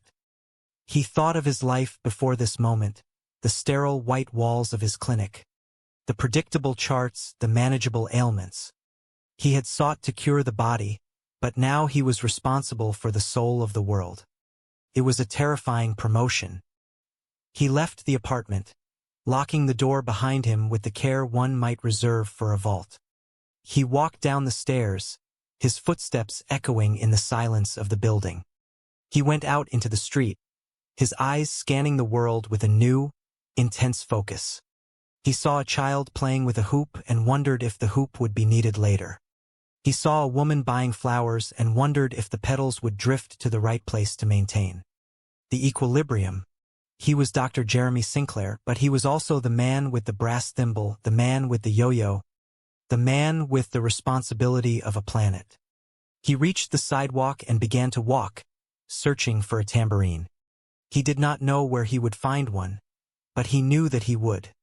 The voice, or whatever it was that guided this strange, beautiful, and perilous work, would lead him. Edgar had been frantically searching for an object to balance his creation. The coincidence was too great to ignore. The doctor, a man who had dedicated his life to the health of the mind, now found himself contemplating the health of the planet. He realized that Edgar was not crazy in the way he had first diagnosed. He was burdened. He was a guardian of a reality that remained invisible to everyone else. The doctor began to look at the junk in the apartment not as trash, but as components of a vital machine. When Edgar was released, he was a changed man. He was ready to retire, not from life, but from the duty that had consumed him for 11 years. He had his sights set on Miami, a place he had never visited but longed to see. He told the doctor that it was time to move on, but the world still needed balancing. The responsibility had to pass to someone else. Dr. Sinclair stood in the apartment, looking at the collection of oddities that hummed with a purpose he was only just beginning to understand. The old man was leaving, his work here finished, but the needs of the world remained. The doctor picked up a piece of the machine, a small object that felt warm to the touch. He realized that the practice of medicine was much broader than he had ever imagined. It was not just about the health of individuals, but about the well-being of the entire planet. As Edgar departed for the sunshine of Florida, leaving behind the clutter of his life, Dr. Sinclair remained. He stood in the quiet of the apartment, the weight of the world resting on his shoulders. He did not know how to fix a clock with pennies or how to stop an earthquake with a tambourine, but he knew that he had to learn. He was a doctor, and he had a new patient, one that encompassed everything he knew and everything he had yet to discover. The transition was complete, the mantle had been passed, and in the quiet of the room, the doctor began his first, tentative adjustment to keep the world turning for another day. He was now the caretaker, the silent partner of the universe, and he found that, for the first time in his life, he was exactly where he was supposed to be. He is crazy. That is what he is. A lunatic, a nutcase, a genuine wacko. Mrs. Milligan stood in the middle of the hallway, her hands pressed against her apron, as if she could physically hold back the chaos she felt radiating from the apartment at the end of the corridor. To her, Uncle Edgar was a constant disruption to the otherwise orderly rhythm of her building. He was always looking for things. Not treasures, not jewels, but mundane, discarded items that possessed no value to the average person. Things like 3 paper clips or a chrome coat hanger or even just 1 patent leather tap shoe. He rummaged through trash cans as if they were buried treasure chests. He ventured to the local garbage dumps with the determination of an archaeologist seeking a lost city. He was always bothering the other tenants, asking them for bicycle spokes or baseball cards, and naturally, when the tenants felt the frustration mounting, they did not go to Edgar. They went to the landlady. They went to the woman who was forced to be the intermediary between a sweet old man and a building, full of rightfully confused neighbors. He would not let anybody into his apartment, not even his own niece. All that junk he was collecting, it was a fire trap. He could hurt himself, or worse, he could hurt other people, namely the landlady. She was desperate. She was at the end of her tether. She knew he needed help, so she reached out to the only person she thought could untangle the knots in his mind, Dr. Jeremy Sinclair. She explained the erratic requests. Yesterday, he wanted a yo-yo by 6 o'clock. Last week, it was pieces of broken dolls, heads, arms, and legs. She begged the doctor to do something, for the sake of the old man and for the sanity of everyone else in the building. As she spoke, she gestured toward the apartment door, noting that his bell did not work.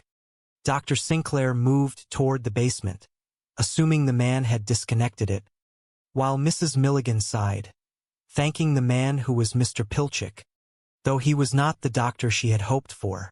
Dr. Jeremy Sinclair arrived with a calm, clinical demeanor. He approached the apartment with the cautious curiosity of a man who dealt in the complexities of the human mind. He knocked on the door, and Edgar Witherspoon, the man at the center of the storm, appeared. He did not look like a madman.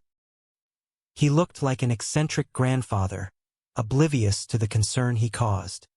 When the doctor attempted to engage him, Edgar was distracted. He was looking for a brass thimble. He did not seem to care that he was not speaking to Mr. Pilchick.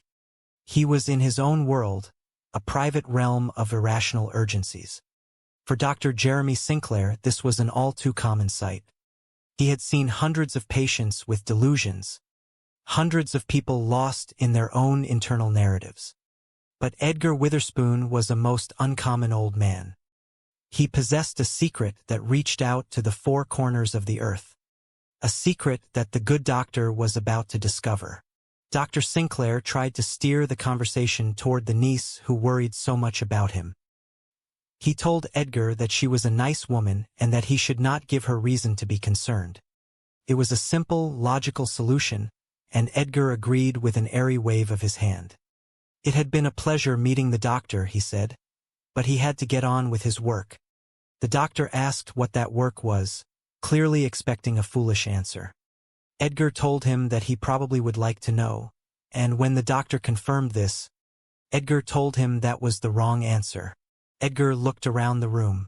He asked the doctor if he saw a doll's head anywhere. The doctor pointed one out, but it was too big and the hair was the wrong color. Edgar needed a blonde one, and he needed it in 5 minutes. When the doctor asked what for, Edgar posed a question that defied all logic. Did the doctor want Santa Barbara to fall into the ocean? Then he should stand aside. He moved with a frenetic, joyful energy, shouting with delight when he found what he needed just in the nick of time. He had no time to lose.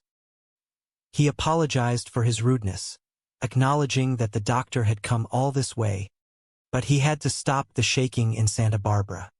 He closed the door, leaving the doctor stunned, and asked him on his way out to dump a bag of refuse for him.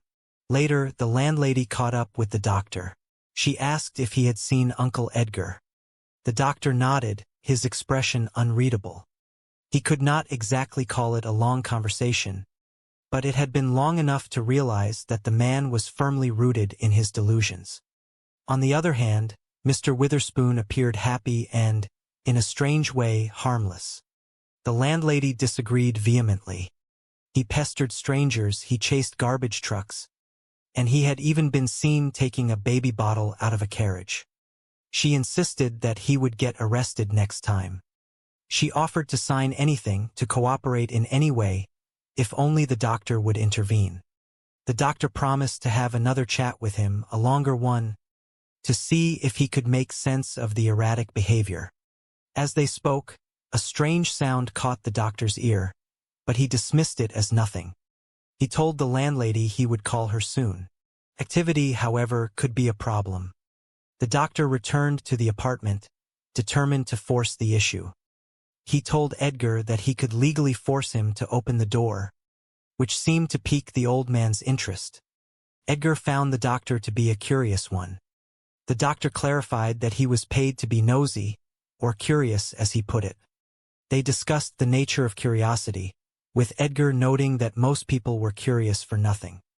When the doctor finally pressed him on why he collected dolls' heads, shoes, and paper clips, Edgar replied that he could not afford Rembrandts.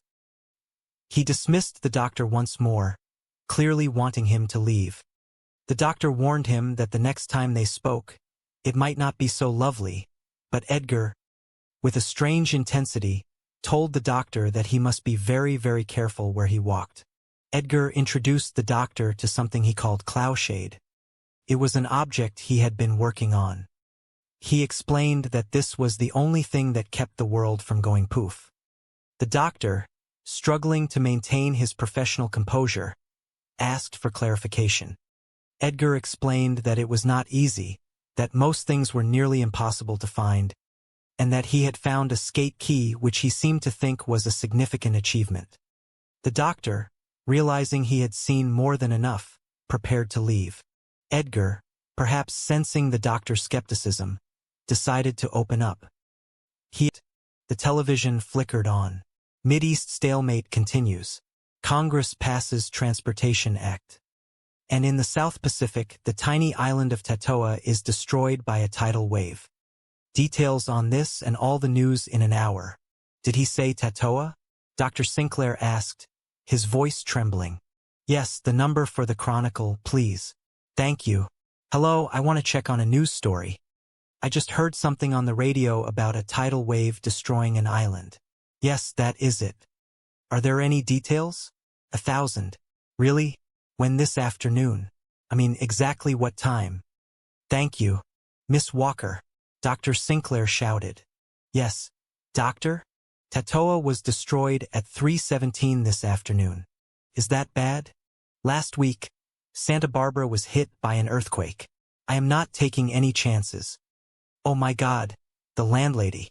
She will destroy it. Santa Barbara? Get Mr. Witherspoon released immediately. Drive him home. You personally as fast as you can. Do not touch the thing. You did not, did you? You have not touched anything or moved anything. Not yet. Why? Because this is the creation of a disordered mind. And by studying it, analyzing it just exactly as he left it, I can come to a deeper insight into Mr. Witherspoon's problem. He is a loony. What else do you have to know? No. It is not that simple. I cannot rent this place with garbage in it. All right, I will rent it. You? Yes. I will give you double what you are getting. I will be up later with the check. Thank you, Mrs. Mulligan. He has escaped. Excuse me, Mr. Witherspoon. Mr. Witherspoon. Should I call the cops? No. Everything is going to be fine. You got a handkerchief? Oh yes, right away. Thanks. That lady had me dressed so fast. I left mine behind. Mr. Witherspoon, I do not know how to begin to apologize. Nothing in my training had prepared me for a case like yours. Well, nice meeting you. Where are you going? Away finally after 11 years. But what about tough? The voice spoke to me while I was in your hospital. It said, Edgar, have you ever been to Miami? I said no, but I used to think it would be a nice place to retire. Go for it, the voice said. You are off duty. You mean all this is not necessary anymore? Sure it is.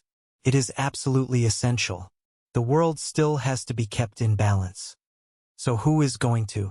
And look, it needs adjusting already. That is it.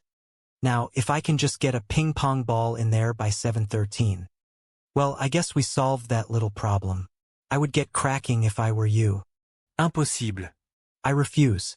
Jeremy, really, you will grow to like it. Give it a chance. So long. Do not take any wooden nickels. Unless you really need them, of course. Mr. Witherspoon. No, a tambourine. I have to find a tambourine right away. Can you help me? Do you know where I can find a tambourine? If in the next few months you notice that there has been a spate of catastrophes, or things are just not going right, remember that Edgar Witherspoon's replacement is learning how to make some precise adjustments. Do not worry. His education will not last long. And then you will have a chance to make a difference. Perhaps you might give thanks to a physician whose practice extends to the well-being of the entire planet. Dr. Jeremy Sinclair offers a unique form of preventative medicine found only in the Twilight Zone. To the outside world, Edgar Witherspoon was a man entirely unmoored from reality. He was, by most accounts, a textbook case of late-life eccentricity, a man who had traded the comforts of conventional society for a bizarre existence defined by the obsessive collection of refuse. To his neighbors, he was a nuisance. To his landlady, he was a fire hazard waiting to happen. To the medical community, he was a patient of curious complexity. But to Edgar, the world was a delicate mechanism, and he was the quiet, invisible engineer tasked with keeping the gears from grinding to a halt. He lived in a modest apartment that had become, over the course of many years, a labyrinth of oddities. There were shelves lined with 3 paper clips twisted into strange shapes, a chrome coat hanger hanging precariously from a ceiling fixture, and precisely 1 patent leather tap shoe, polished to a dull shine. He spent his days scouring the city, rummaging through overflowing trash cans and patrolling the local garbage dumps with the focus of an archaeologist unearthing lost civilizations. His neighbors, particularly the ones who lived in the apartments adjacent to his, were perpetually exasperated. One day he would be seeking bicycle spokes, the next he would be hunting for vintage baseball cards. They complained to the landlady, a woman named Mrs. Milligan, who bore the brunt of their grievances with a weary sigh. Mrs. Milligan was a woman of strict order and little imagination. She viewed Edgar not as a man with a purpose, but as a man with a problem. He would not let anyone into his apartment, not even his own niece, Cynthia, who worried deeply about his well-being. She feared that the mountains of junk he collected were a disaster waiting to happen, a trap that could ignite at any moment and cause harm to him and everyone else in the building. Cynthia, driven by love and anxiety, turned to a man she believed could solve the puzzle of her uncle. She turned to Dr. Jeremy Sinclair. Dr. Sinclair was a man of science, a man who believed in the tangible, the observable, and the diagnostic. He looked at the world through the lens of psychology and logic. When he first encountered Edgar, he saw a patient who had retreated into a private world of irrational urgencies. He saw a man who needed help.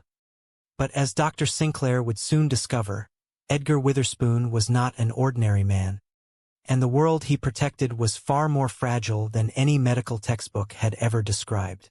One afternoon, seeking to understand the root of the agitation surrounding the old man, Dr. Sinclair paid a visit to the apartment building. The air in the hallway was thick with the scent of old paper and dust. He knocked on the door, but there was no answer.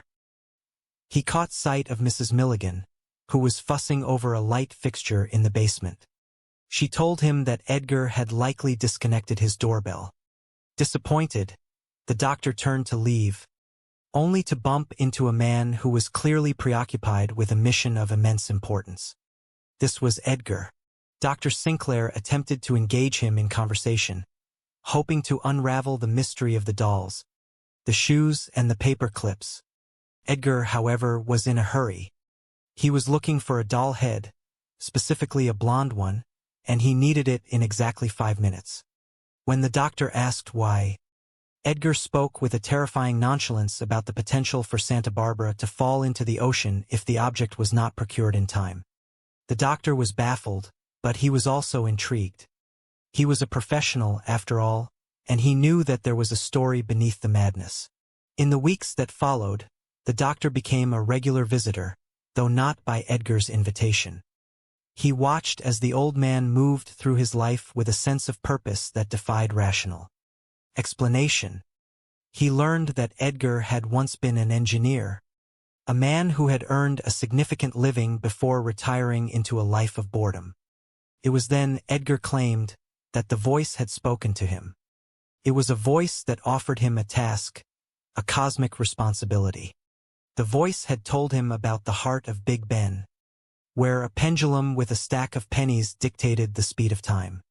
The voice had taught him that the world was governed by such delicate balances, and that he, Edgar, was the one chosen to maintain that equilibrium.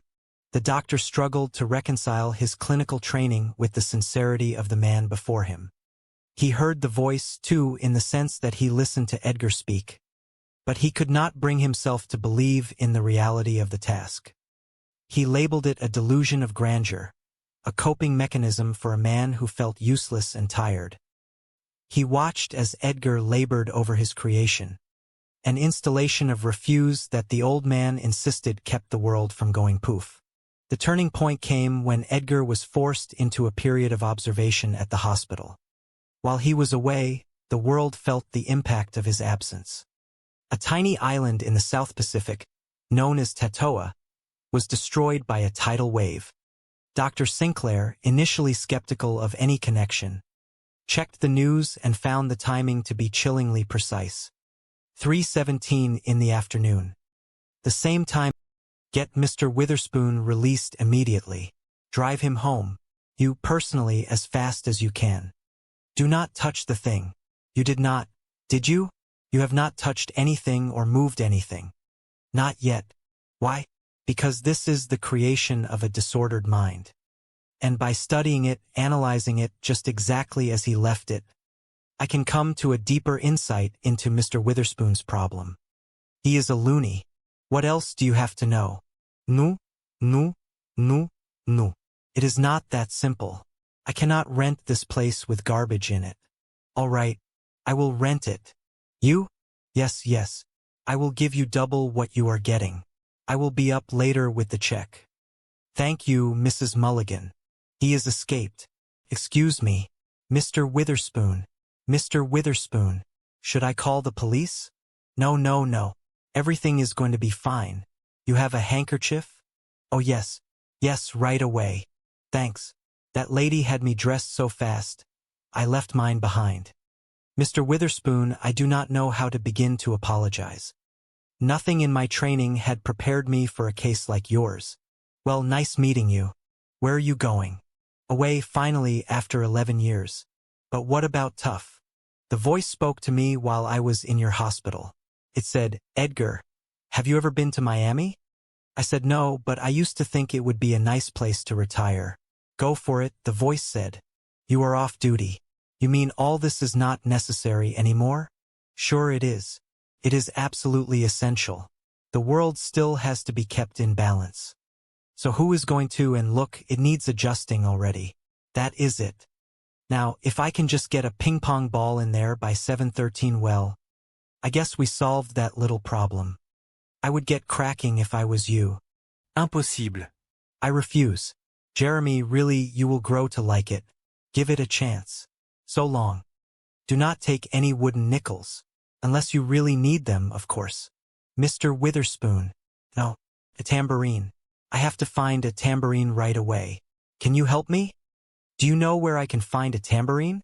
If in the next few months you notice that there has been a spate of catastrophes, or things are just not going right, remember that Edgar Witherspoon's replacement is learning how to make some precise adjustments. Do not worry, his education will not last long. And then you will have a chance to make a difference.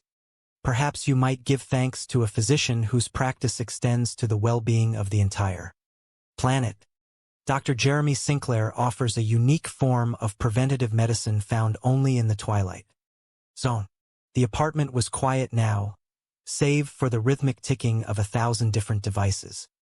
Dr. Sinclair stood in the center of the room, looking at the chaotic assembly of junk that Edgar had left behind.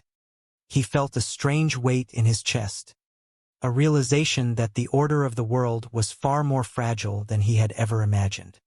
He picked up a small, rusted gear and held it up to the light. It was just a gear, a piece of metal, but in the hands of the right person, it was a component of existence itself. He took a breath, the air smelling of dust and potential. He did not know if he believed in the voice that Edgar spoke of, but he knew the evidence was irrefutable. The events he had seen were real, and the correlation was impossible to ignore. He walked over to the workbench, his footsteps echoing in the silence of the room. He needed a tambourine. He did not know why, or for which corner of the globe it would be needed, but he knew that he would find one. The city outside continued its frantic pace, unaware of the small, quiet room where the true work was being done. Dr. Sinclair sat down in the chair that Edgar had so recently vacated. He looked at the vast array of objects, the doll heads, the paper clips, the mismatched shoes, and for the first time in his professional life, he felt a profound sense of purpose. He was no longer just a doctor treating the mind, he was a guardian of the mechanism, a caretaker of the impossible balance that kept the world from drifting into chaos. He began to organize, not to clear the room, but to understand it. He picked up a notebook and began to write. He would track the events, the minor tremors and the major storms, and he would learn the language of the adjustments. It would take time, and he would likely lose his grip on the conventional world, but that was a small price to pay. The sun began to set, casting long shadows across the floor. He watched the light catch on a glass prism, refracting a rainbow across the wall. It was beautiful in a strange, inexplicable way. He wondered if Edgar was enjoying the sun in Miami, or if the voice was already guiding him toward a new set of responsibilities. He hoped that Edgar was happy, for a man who carried the world on his shoulders deserved a little bit of peace. Dr. Sinclair stood up and walked to the window, looking out over the city. He saw a world that looked exactly as it had yesterday, yet everything was different. He saw the potential for catastrophe in every gust of wind and the possibility of peace in every fleeting moment of calm. He realized that the world was not a fixed, immovable thing. It was a delicate, shifting dance, and he was now one of the dancers. He turned back to the room, his eyes scanning the shelves. He saw the tambourine he had been looking for, tucked away on a shelf he had not previously noticed. He reached out and took it, the metal jingles giving a soft, musical sound. He smiled, a genuine, light-hearted smile. The work was just beginning, and for the first time in his life, he was excited about the future. He was ready to make a difference, one adjustment at a time. He sat back down, the tambourine in his lap, and waited for the next instruction from the quiet corners of his own mind, fully prepared to embrace the wonder of it all. I am pleased to present this narrative exploration based on the provided script. This story delves into the life of Edgar Witherspoon and the transformative experience of Dr. Jeremy Sinclair. Below is the complete, seamless, and light-hearted account of their remarkable journey, written with the requested focus on positive, humanistic values and a balanced, thoughtful tone. The city was a place of endless motion, a tapestry woven from the threads of millions of lives, all moving with a rhythmic, predictable pace. In the heart of this metropolis stood an apartment building of modest proportions, a structure that had seen better days but still held its own against the creeping influence of time. It was managed by the formidable Mrs. Milligan, a woman who believed in order, cleanliness, and the sanctity of a quiet living environment. For Mrs. Milligan, the world was a machine that worked best when every cog was polished and in its place. However, there was one particular cog that refused to align with the rest. His name was Edgar Witherspoon. Edgar was, by all accounts, a man who lived in a different time zone than the rest of humanity.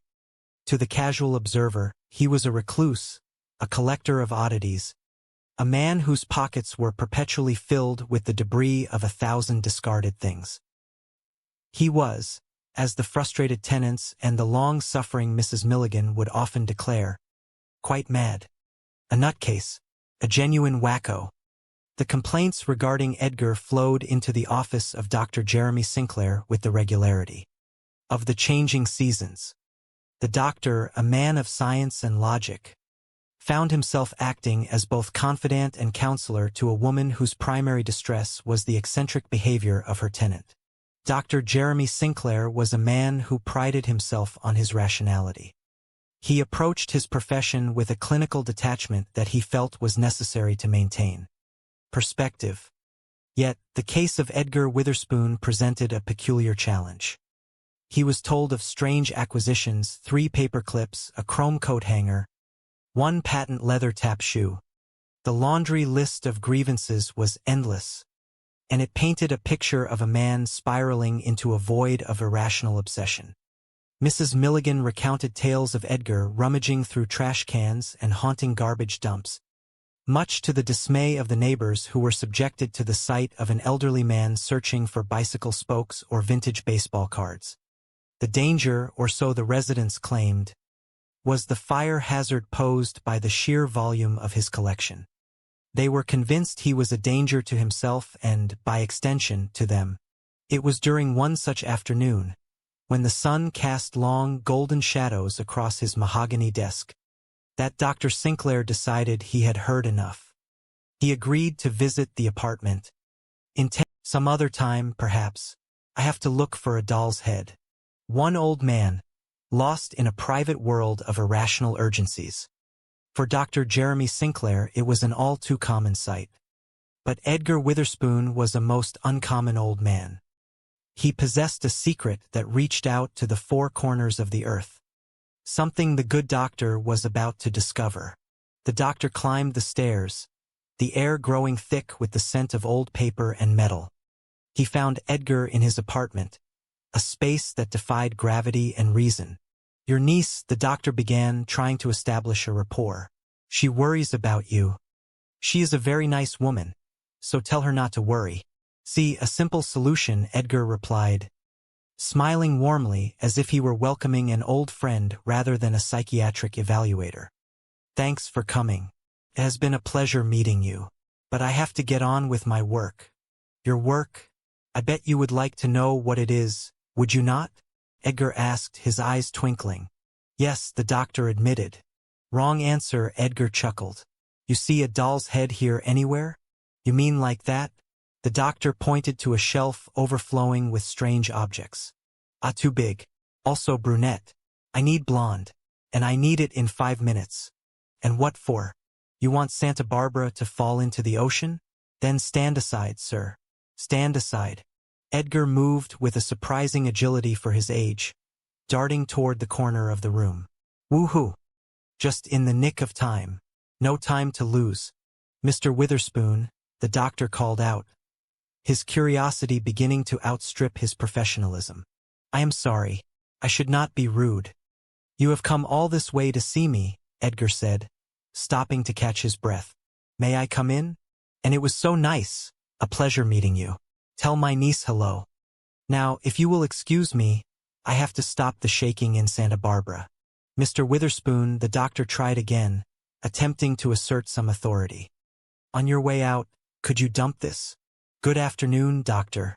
The doctor returned to his office, feeling a mixture of bewilderment and concern. Later that day, he met with the niece, Cynthia. Did you see Uncle Edgar? She asked, her voice trembling. Yes, this morning, the doctor replied. Well, I could not exactly call it a long conversation, but long enough to realize that he is. Absolutely, she finished. On the other hand, Mr. Witherspoon appears happy and like harmless, the doctor offered, trying to soften the blow. Harmless? She scoffed. He pesters strangers on the street. He runs after garbage trucks. That is far from harmless. Somebody saw him take a baby's bottle out of its carriage. I am afraid he will get arrested next time. Doctor, I will sign anything. Cooperate in any way All right, maybe I will have another chat with him. A longer one. See if Did you hear that? She asked, glancing toward the window. What? There was something about a sorry, it was nothing. I do not know what I was thinking. I will call you. As soon as I can. Thank you very much, she said, relieved. Activity could be a problem. Acid rain is affecting the northern lakes even more than scientists, the radio blared from the background as the doctor left. He returned to the apartment building, his heart pounding. Mr. Witherspoon, go away. I am not home. It is Dr. Sinclair. I was here last week. You remember? Sorry, I was not home last week either. Edgar called from behind the locked door. Mr. Witherspoon, I could legally force you to open this door to me. Is that what you want? You are a curious one. Odd, you mean? I mean nosy. I am paid to be nosy. Curious, really? Do you not think that is odd? Most people are curious for nothing. That is very nice for you. Are the hours good? Mr. Witherspoon, why do you collect dolls' heads, shoes, paper clips? I cannot afford Rembrandts. What? Oh no. Oh no. As usual, it has been lovely. Please do not call again. I may have to. The next time it might not be so lovely, you understand what I mean, Mr. Witherspoon. Wouldn't you rather invite me in of your own free will? You must. You must. Be very, very careful where you walk. The doctor stepped inside, his eyes widening. How is it, Cloushade? It is very interesting, Mr. Witherspoon. What is it? This? Yes. This is the only thing that keeps the world from going poof. Now, let me understand you clearly, Mr. Witherspoon. You say that this is what keeps the world from going poof. And it is not easy. Most things are nearly impossible to find. Where would you look for a skate key? Oh, I cannot imagine. I found one, though. You think that is crazy? Well, you would not by any chance have a business card, would you? Oh yes, of course. That was an easy one. Well, I will not take up any more of your time. I have seen more than enough. I used to be an engineer, Edgar explained, sitting down in his worn armchair. Earned lots of money. Then I retired. Worst mistake I ever made. Life was so damned boring. And then the voice spoke to me. Oh, you also hear voices. You too? Please tell me about it. I was sitting in the park one day, feeding the pigeons, and suddenly, there it was. The voice. Edgar, it said. Have you ever been to England? Oh yes, why? No, that is what the voice asked me. Edgar, it said. In the heart of Big Ben, there is a pendulum that tells the clock how fast to tick. At the bottom of the pendulum, on top of the big weight, there is a stack of pennies. Every so often, they take one off. The clock speeds up, or they put one on. The clock slows down. The pennies change the balance just a little, but enough to keep the whole mechanism running perfectly. So what you have here is some kind of clock. Of course not. Why would I build a clock? $3, any drugstore, does not lose 10 seconds in a year. Anyway, the voice said, Edgar, the world is a funny place. Little wars here, big wars there, volcanoes going off, storms, tornadoes, a terrific amount of noise and bother.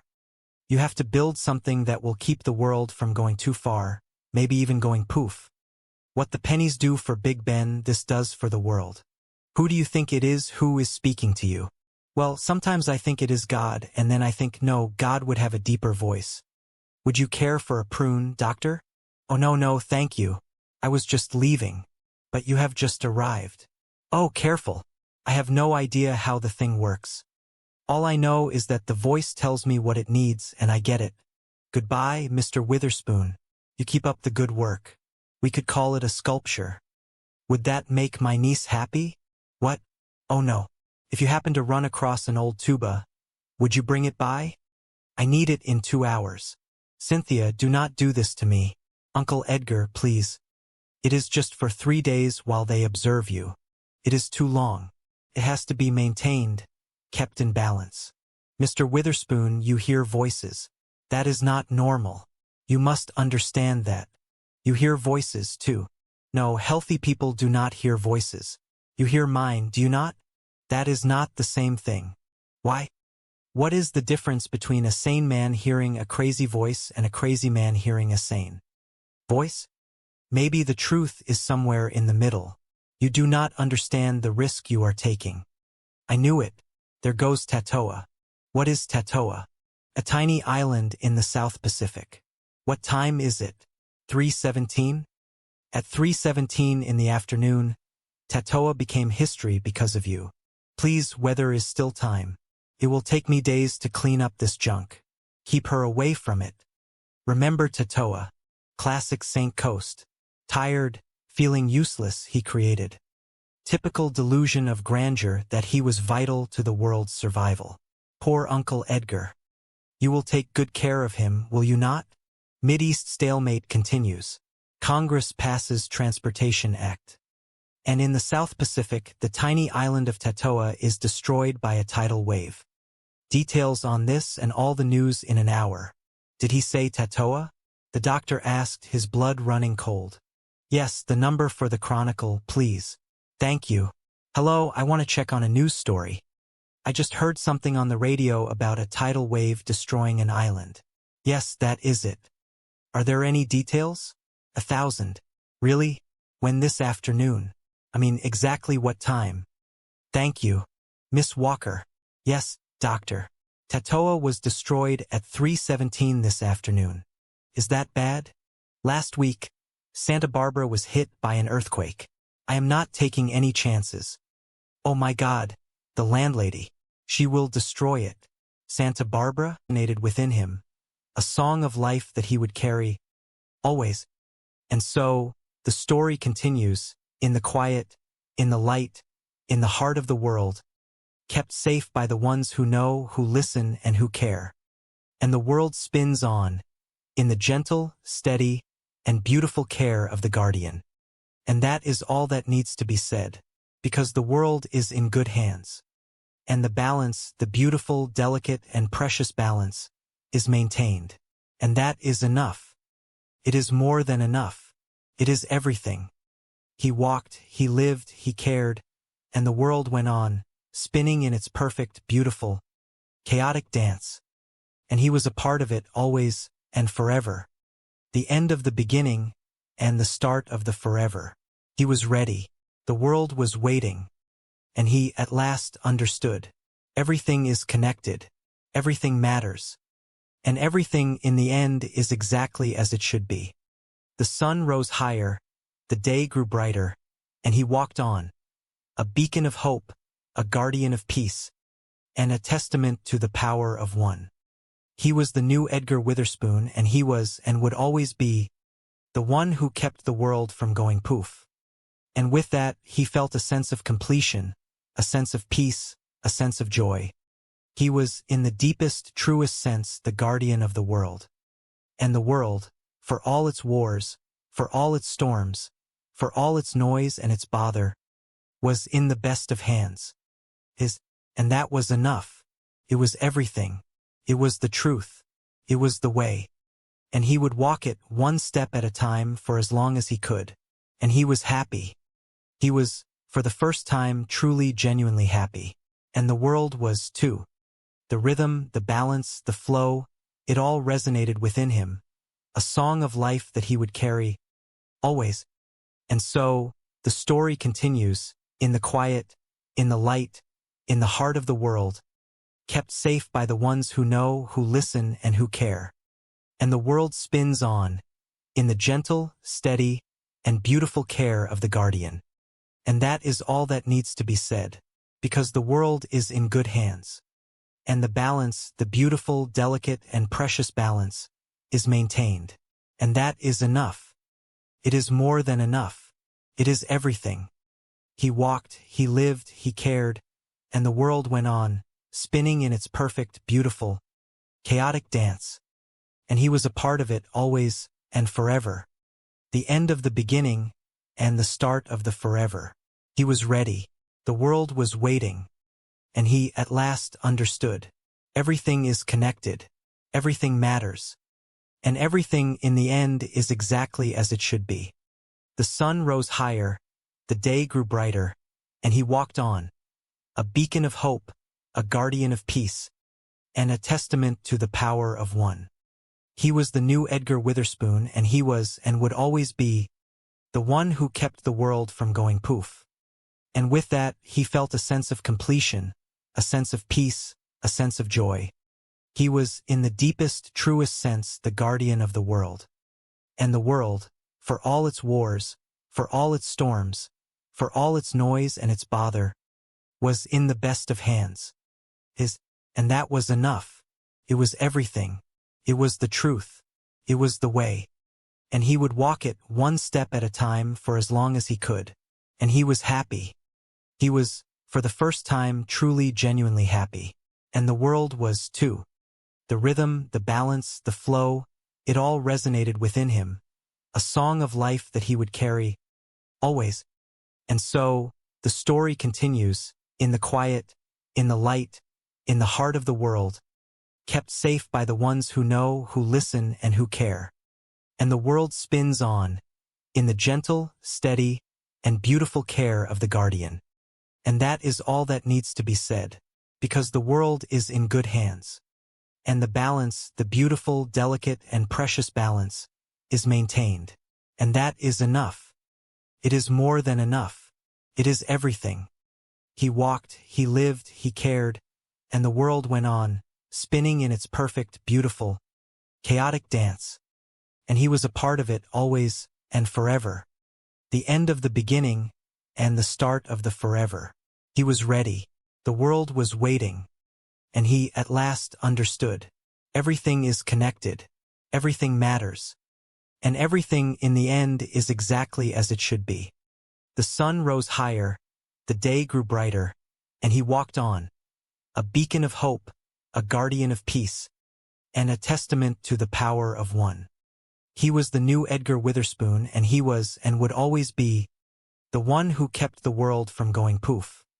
And with that, he felt a sense of completion, a sense of peace, a sense of joy. He was, in the deepest, truest sense, the guardian of the world. And the world, for all its wars, for all its storms, for all its noise and its bother, was in the best of hands. And that was enough. It was everything. It was the truth. It was the way. And he would walk it one step at a time for as long as he could. And he was happy. He was, for the first time, truly, genuinely happy. And the world was, too. The rhythm, the balance, the flow, it all resonated within him. A song of life that he would carry, always. And so, the story continues, in the quiet, in the light, in the heart of the world, kept safe by the ones who know, who listen, and who care. And the world spins on, in the gentle, steady, and beautiful care of the guardian. And that is all that needs to be said, because the world is in good hands. And the balance, the beautiful, delicate, and precious balance, is maintained. And that is enough. It is more than enough. It is everything. He walked, he lived, he cared, and the world went on, spinning in its perfect, beautiful, chaotic dance. And he was a part of it always and forever. The end of the beginning and the start of the forever. He was ready. The world was waiting. And he at last understood. Everything is connected. Everything matters.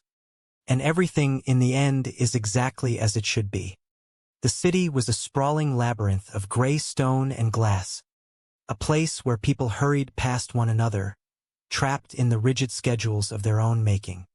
In one such corner of this vast, breathing organism, Mrs. Milligan stood in the lobby of her apartment building, her face etched with the lines of chronic exhaustion and mounting frustration. She gripped her handbag as if it were a shield, waiting for the arrival of the only man who might offer some semblance of sanity. When Dr. Jeremy Sinclair stepped through the front entrance, she nearly pounced upon him. He is crazy. That is what he is. A loony, she whispered, the words tumbling out of her mouth before she could even offer a formal greeting. Dr. Sinclair paused, adjusting his spectacles. He was a man accustomed to the complexities of the human mind. Yet Mrs. Milligan seemed particularly agitated. A nutcase. A genuine wacko. Uncle Edgar is always looking for things, she continued, her voice rising in pitch. Things like 3 paper clips or a chrome coat hanger, or 1 patent leather tap shoe. He rummages through trash cans. He goes to garbage dumps. He is always bothering my other tenants. One day it is bicycle spokes. Then it is baseball cards. And who do the tenants complain to? Yours truly. He will not let anybody into his apartment. Not even his own niece. All that junk he is collecting, it is a fire trap. He could hurt himself. And other people. Namely me. He needs your help. Dr. Sinclair nodded, his expression remaining neutral. He noted the desperation in her eyes. Yesterday he wanted a yo-yo. By 6 o'clock in the afternoon, she added. And last week, pieces of broken dolls. Heads, arms, legs. Please do something, doctor. Please, for his sake. And ours, of course. His bell does not work. The doctor walked toward the basement door. Ah, Mrs. Milligan. I think he has disconnected it. Down there in the basement. Oh, thank you. Thanks anyway, Mr. Pilchick, she said, distracted for a moment before turning back to the doctor. But I already found a brass thimble. You are not Mr. Pilchick, the doctor corrected gently. I am Dr. Jeremy Sinclair. May I talk to you, Mr. Pilchick? The man, who was clearly not the doctor, looked up from a pile of discarded trinkets.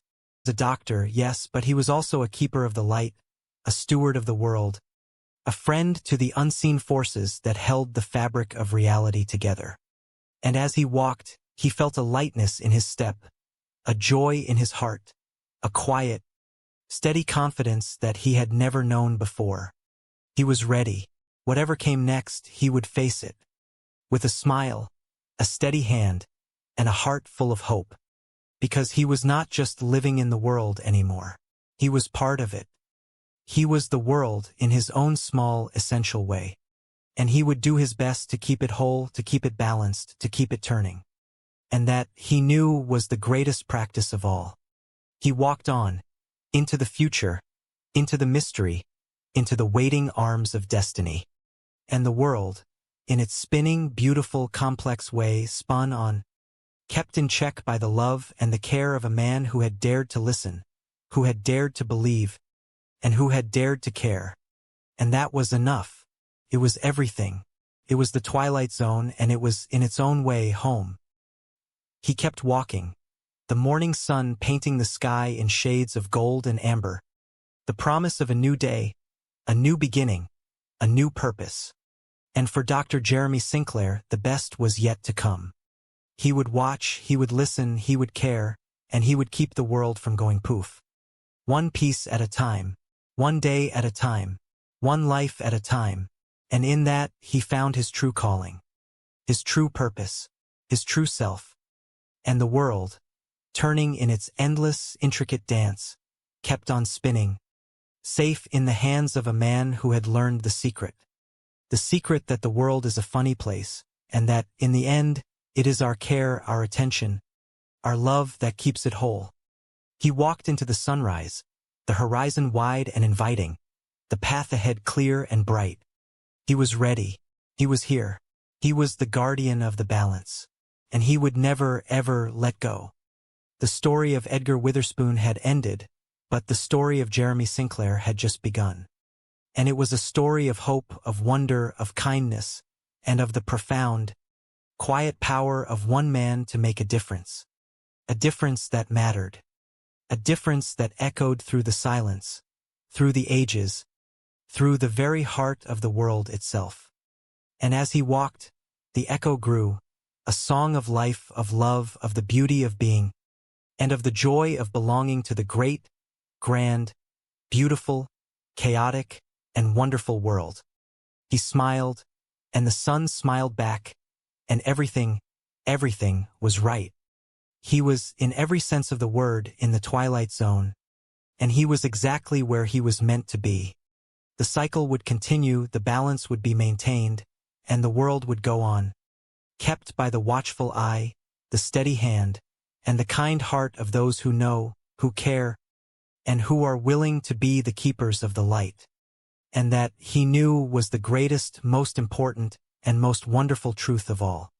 He was, at last, a part of the great, endless tapestry of existence, and he would weave his thread with care, with love, and with the quiet, steady purpose of a man who had found his place in the universe. He was home, and he was ready for whatever came next. With a heart full of courage and a mind full of wisdom, he stepped forward, into the light, into the future, into the infinite, beautiful possibility of the world. And the world, in its turn, embraced him, held him, and kept him as he kept it. The balance was struck, the harmony was found, and the dance continued, a celebration of life, of love, and of the enduring, quiet power of the human spirit. He was forever the keeper of the balance. And that was simply the beginning of the rest of his life. He was ready. The world was waiting. And he at last understood. Everything is connected. Everything matters. And everything in the end is exactly as it should be. The sun rose higher, the day grew brighter, and he walked on, a beacon of hope, a guardian of peace, and a testament to the power of one. He was the new Edgar Witherspoon, and he was, and would always be, the one who kept the world from going poof.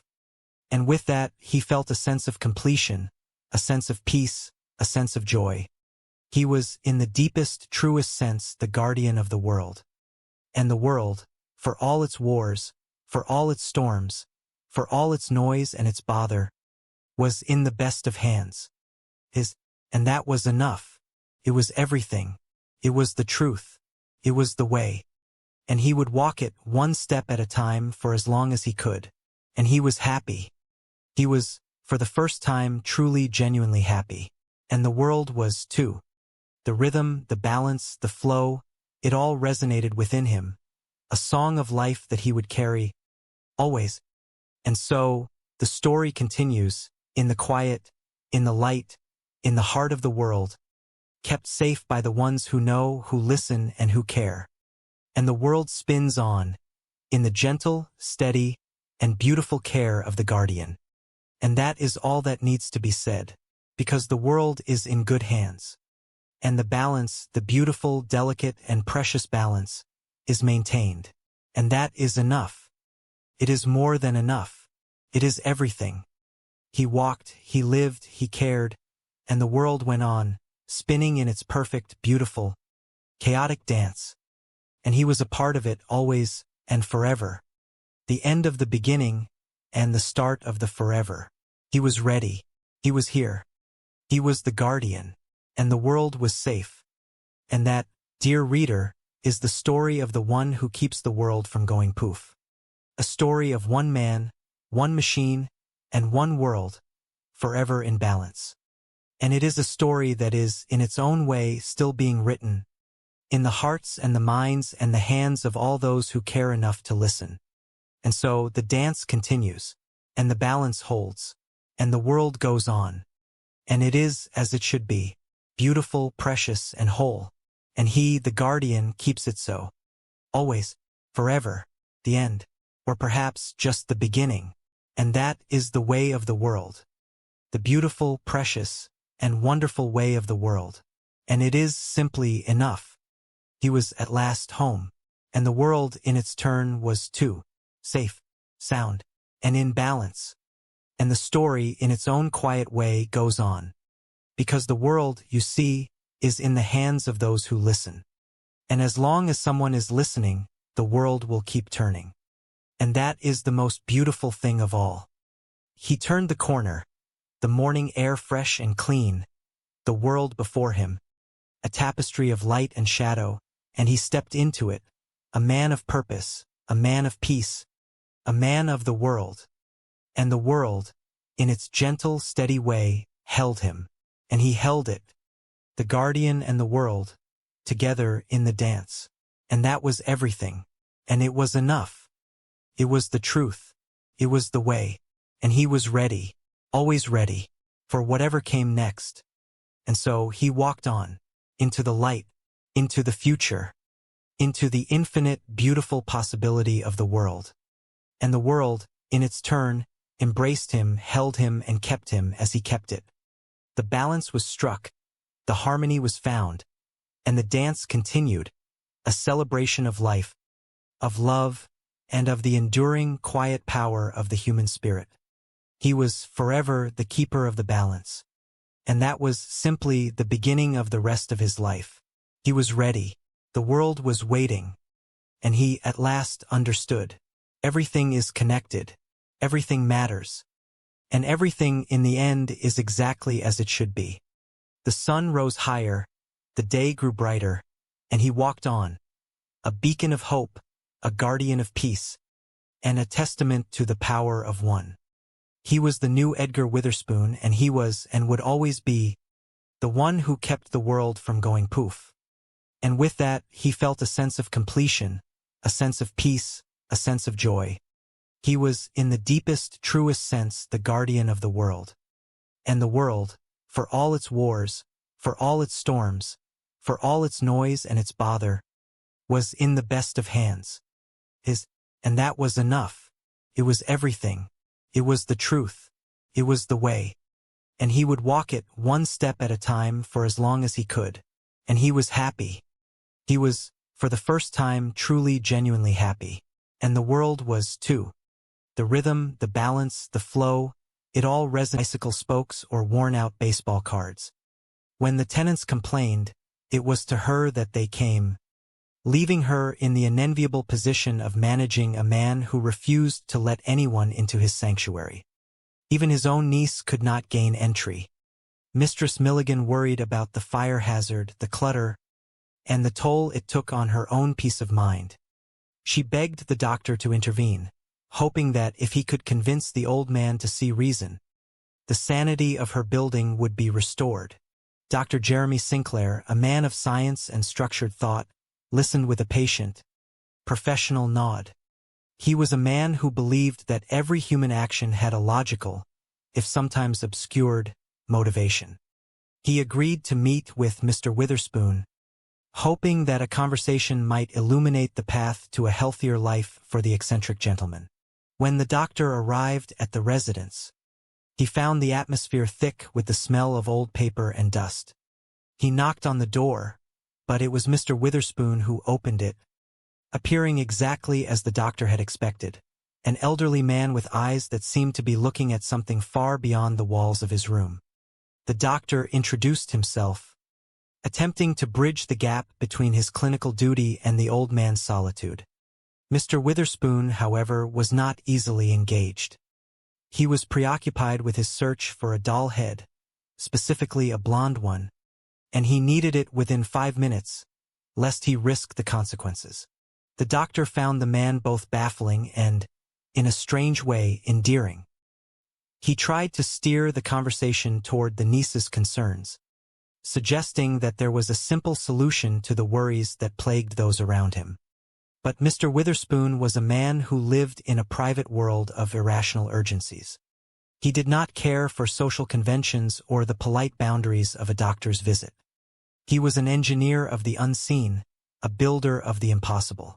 As the days passed, the doctor found himself drawn back to the apartment, unable to shake the feeling that there was more to the madness than simple delusion.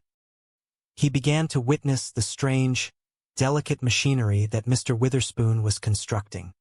It was a chaotic assortment of items, a collage of the discarded and the forgotten.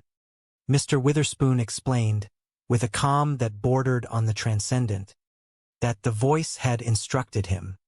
He spoke of the balance of the world, comparing his work to the mechanism inside the clock of Big Ben. He explained that just as small pennies could adjust the speed of a massive clock, his collection of disparate, seemingly worthless items served to maintain the equilibrium of the earth itself. Dr. Sinclair was skeptical, of course. He was a man of medicine, a man who understood the mechanics of the body and the mind, not the mystical maintenance of the planet. Yet, the old man's conviction was unnerving. When Mr. Witherspoon warned him that the world might go poof if the balance was not kept, the doctor could only smile with the tolerance one shows to a beloved, albeit confused, relative. The tension peaked when the doctor received news that shattered his clinical detachment. A small island in the South Pacific, known as Tatoa, had been destroyed by a sudden and inexplicable tidal wave. The timing of the disaster aligned perfectly with the moment that Mr. Witherspoon had been interrupted in his work. The realization hit the doctor with the weight of a physical blow. He rushed to the apartment, his mind racing, his rational foundations crumbling. He saw the contraption again, not as a pile of junk, but as something profoundly significant. He realized that the man he had dismissed as a loony was, in fact, the silent guardian of the world's stability.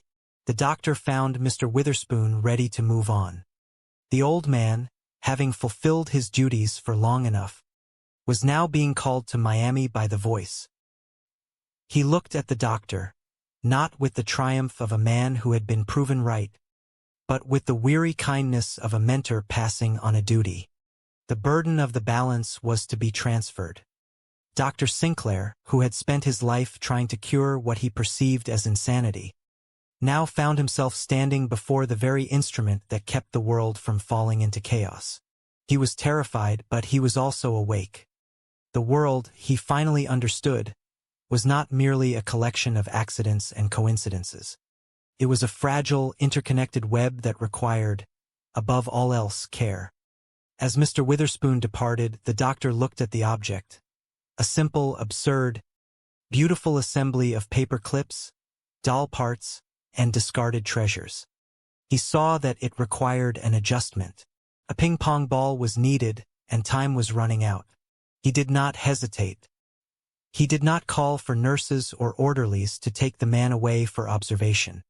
Instead, he reached out, his hand steady, his heart beating in sync with the rhythm of the world he was now responsible for protecting. He had learned the lesson that the most important medicine is not the kind that fixes the body, but the kind that keeps the world whole. And as he set to work, he realized that his practice had expanded beyond the walls of his office, beyond the city, and indeed to the very corners of the globe.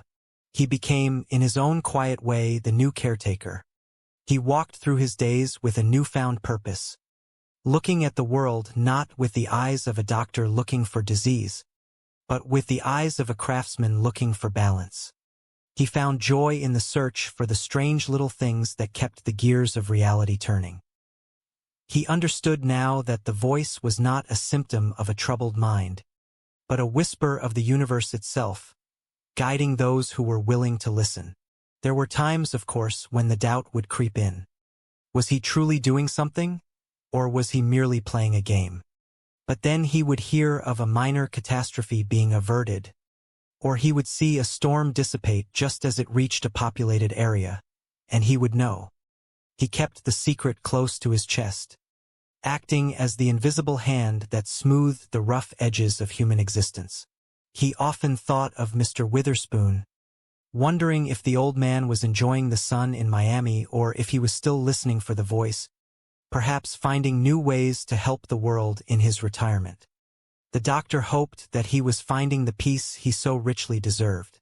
As for the doctor, his life had changed irrevocably. He was no longer just a healer of individuals. He was a guardian of the collective destiny. Every item he collected, from a lost button to a broken key, felt like a small act of devotion. He learned to appreciate the beauty in the mundane, finding a kind of poetry in the discarded items that most people walked past without a second glance. He understood that nothing was truly worthless if it had a purpose, however small. In the grand design of things, he kept his office and he kept his patience, but he carried his true work in his heart and in the small, cluttered room that had become his sanctuary. He learned that the world was not a rigid, unyielding machine, but a living, breathing entity that needed to be nurtured and tended to with love. And in the quiet moments of the evening, when the rest of the world was asleep, he would sit in his chair, listening to the hum of the universe, waiting for the voice to tell him what was needed next. He knew that one day he too would have to pass on the duty.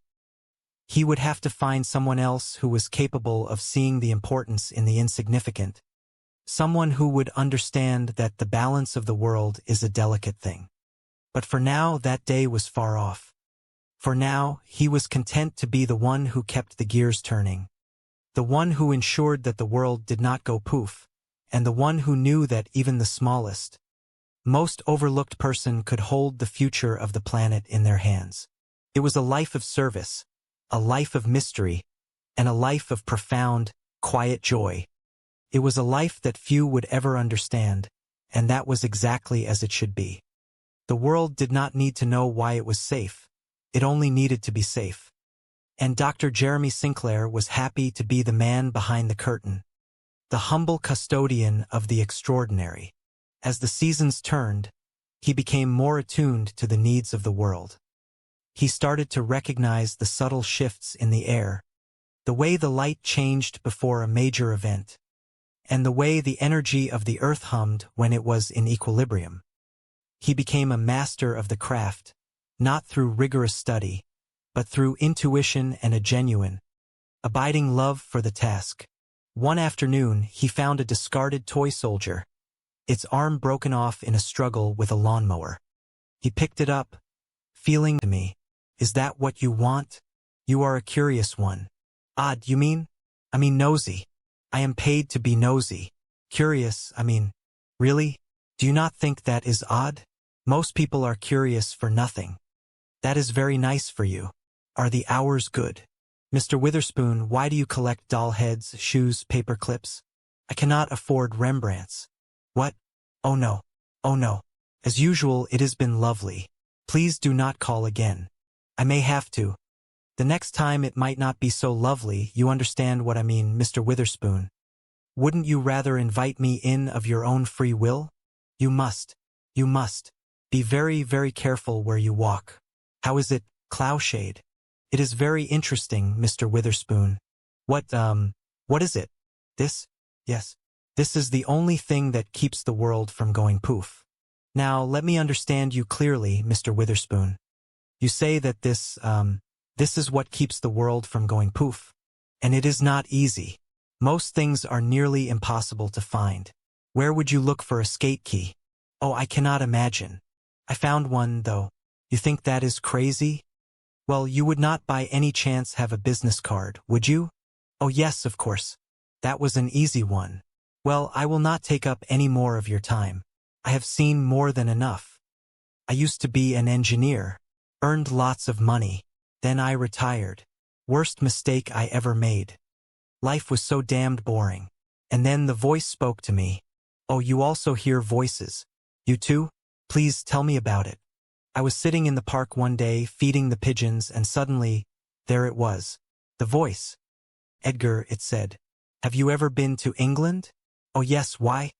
No, that is what the voice asked me. Edgar, it said. In the heart of Big Ben, there is a pendulum that tells the clock how fast to tick. At the bottom of the pendulum, on top of the big weight, there is a stack of pennies. Every so often, they take one off. The clock speeds up. Or they put one on. The clock slows down. The pennies change the balance just a little, but enough to keep the whole mechanism running perfectly. So what you have here is some kind of clock. Of course not. Why would I build a clock? $3, any drugstore, does not lose 10 seconds in a year. Anyway, the voice said, Edgar, the world is a funny place. Little wars here, big wars there, volcanoes going off, storms, tornadoes, a terrific amount of noise and bother. You have to build something that will keep the world from going too far, maybe even going poof. What the pennies do for Big Ben, this does for the world. Who do you think it is who is speaking to you? Well, sometimes I think it is God, and then I think, no, God would have a deeper voice. Would you care for a prune, doctor? Oh no, thank you. I was just leaving. But you have just arrived. Oh, careful. I have no idea how the thing works. All I know is that the voice tells me what it needs, and I get it. Goodbye, Mr. Witherspoon. You keep up the good work. We could call it a sculpture. Would that make my niece happy? What? Oh no. If you happen to run across an old tuba, would you bring it by? I need it in 2 hours. Cynthia, do not do this to me. Uncle Edgar, please. It is just for 3 days while they observe you. It is too long. It has to be maintained, kept in balance. Mr. Witherspoon, you hear voices. That is not normal. You must understand that. You hear voices, too. No, healthy people do not hear voices. You hear mine, do you not? That is not the same thing. Why? What is the difference between a sane man hearing a crazy voice and a crazy man hearing a sane voice? Maybe the truth is somewhere in the middle. You do not understand the risk you are taking.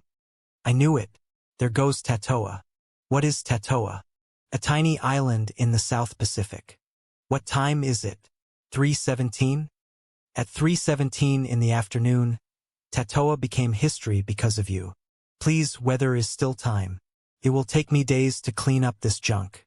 Keep her away from it. Remember Tatoa, classic Sant Coast. Tired, feeling useless, he created. Typical delusion of grandeur that he was vital to the world's survival. Poor Uncle Edgar. You will take good care of him, will you not? Mideast stalemate continues.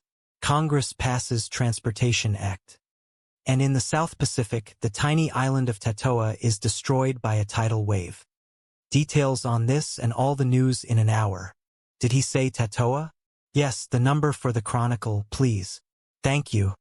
Hello, I want to check on a news story. I just heard something on the radio about a tidal wave destroying an island. Yes, that is it. Are there any details? 1,000. Really? When this afternoon? I mean, exactly what time? Thank you. Miss Walker. Yes, doctor. Tatoa was destroyed at 3:17 this afternoon. Is that bad? Last week, Santa Barbara was hit by an earthquake. I am not taking any chances.